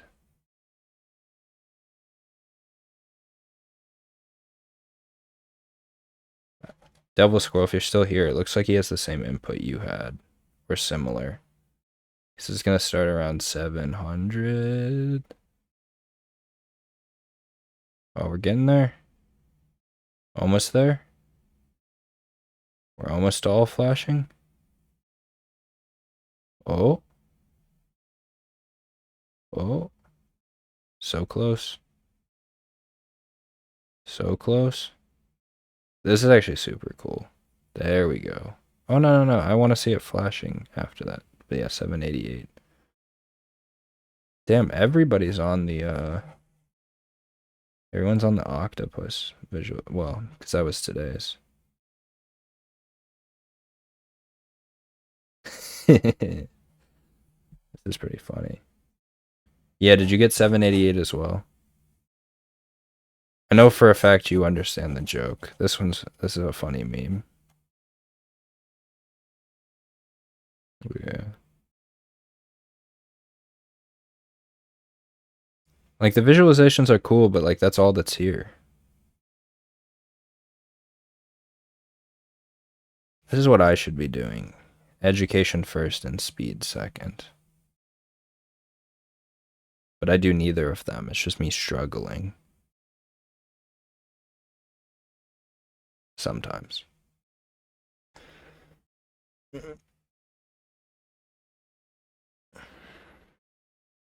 Wait, what? Sub 1 seconds in total. This is a Rust. This is Rust guy. I'm calling it right now.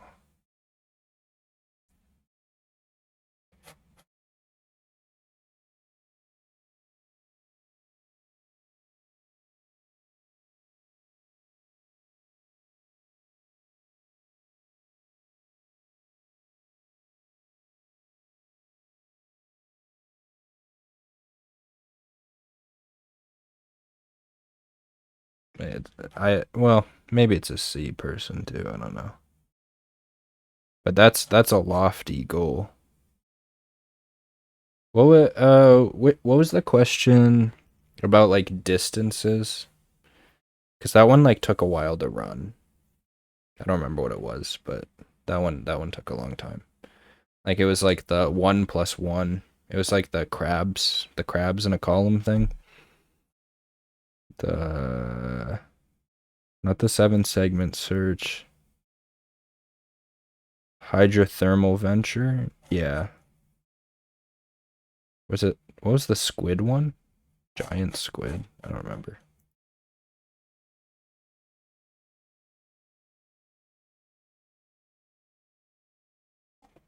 Let's see how much you're killing me by in our leaderboard right now. Oh yeah, I'll throw that out here. I should like, if anybody knows how to make, I'm new to Twitch. But if anybody knows how to make like the bang, like the exclamation point commands, in Twitch, like let me know. Cause I wanna put some stuff in there, like leaderboard command and stuff.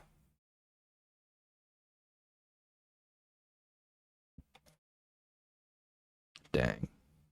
Rough. Please join my leaderboard though if you're playing.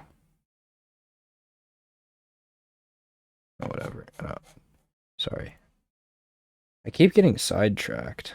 Which one were we talking about? What was the squid one? No, this one. Squid one? Oh no, the whale one was the one about. Oh, the whale one is the one about distances. Where whale? The treachery of whales. Wait, how is it so fast? Right? This is the one about fuel. Yeah, I'd be interested how this person optimized it even further than like what we talked about the other day, Devil Squirrel. Like that one's like one of the lowest. Like the number of iterations, I guess, isn't that high, but I don't know how. I still don't. What was the giant squid one? What day was that? 4. Oh, bingo. Yeah, the bingo one shouldn't be hard to run, right? Took me forever to write it though. Oh, because you let the squid win. I remember now.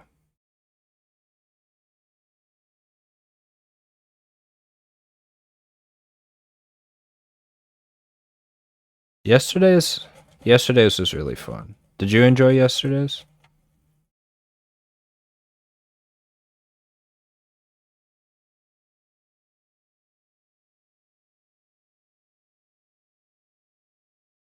I personally thought it was pretty fun.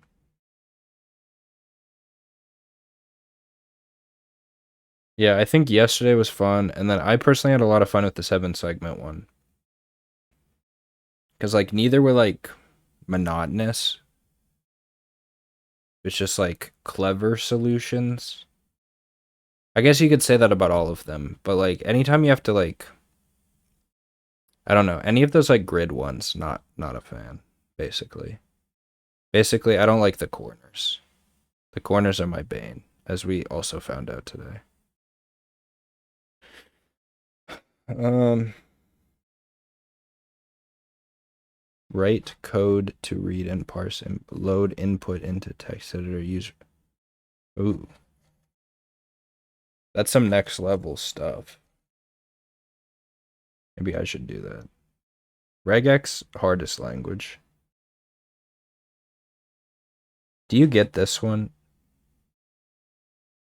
by the way? I saw this earlier. Maybe before you got on? I don't know. Oh, yeah, we went through memes before you got on. But, like, do you know what this is? I don't understand. I assume it's like the data type long, but. Or does anybody understand? I assume it's the data type long, but I don't get the joke.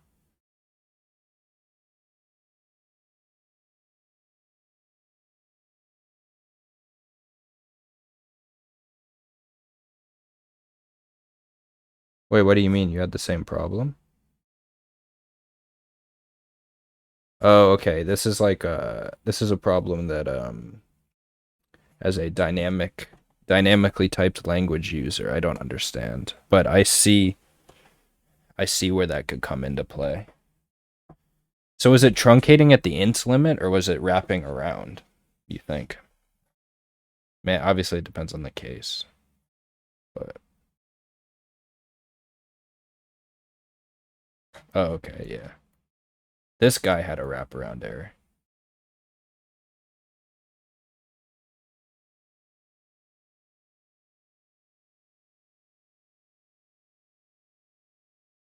Yeah, this is why Rust is cool, though.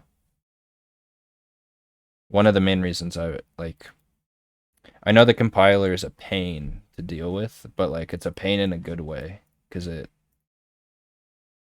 yeah, I don't know if you know anything about Rust, Devil Squirrel, but like the compiler, super strict. Like it'll tell you stuff like this, like you're overflowing, like, and it won't even let you compile something where you overflow. Oh, hey, this is for you.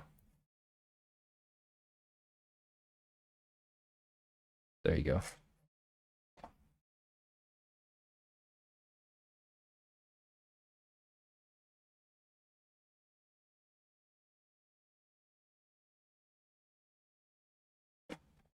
Yeah, saved you.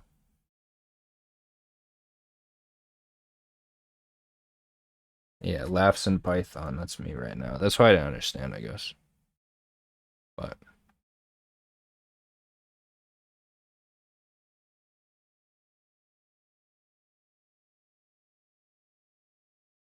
I don't think Python ints can get infinitely large, though. I think they're lying about that one.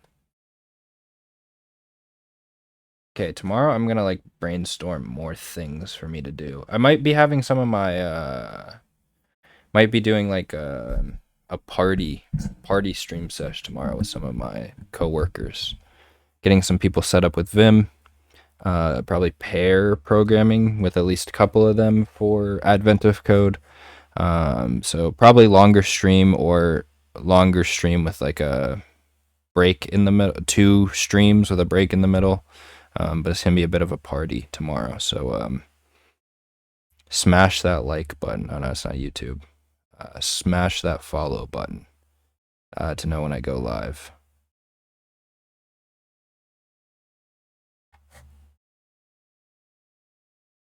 Yeah, this is a funny meme.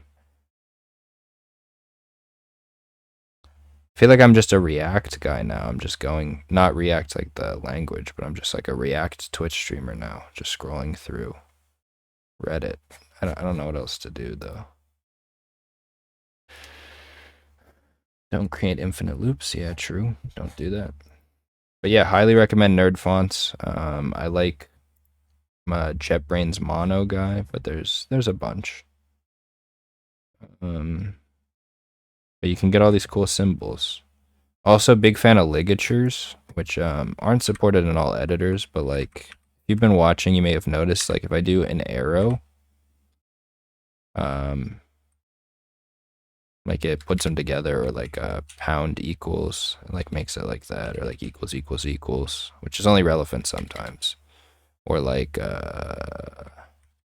greater than or equal to, or less than or equal to, or I don't know what the other ones are, but I think they're nice, but to each their own. I'm using Lunar Vim, which you can find it on GitHub. I think I had it open actually. Lunarvim.org. Always got a plug. Chris is a cool guy. Join their Discord server. But yeah, if you want a good Vim setup that doesn't look like, I don't know how to open a fresh Vim without a config or a Vim RC, but if you don't want ugly Vim to start, definitely use that. Yeah, I've kind of run out of things. If anybody has any like last questions, comments, concerns, gripes, complaints, hellos, whatever you want, let me know. But otherwise, I'm probably going to call it a stream for the night. But yeah, a longer stream tomorrow. Don't know exactly when it's gonna be. Obviously, I'll be on right before the problem drops at the very least, but I don't know exactly when I'll be on otherwise. But yeah. If you have any last things to say, have a good night, Devil Squirrel. Bruno, nice talking with you. If you're still here, but yeah, have a good night. Please follow so you know when I go live again. Gonna be stepping up the production quality soon. I got lights coming in tomorrow. And a couple other things that should make this better. Should be getting OneNote soon so I can use my tablet, the like Wacom tablet. Yeah, good talking. Hopefully I see you again. But if you have any more questions, want to talk, whatever, yeah. Have a good night. Adios, everybody. Everyone have a good night. Peace.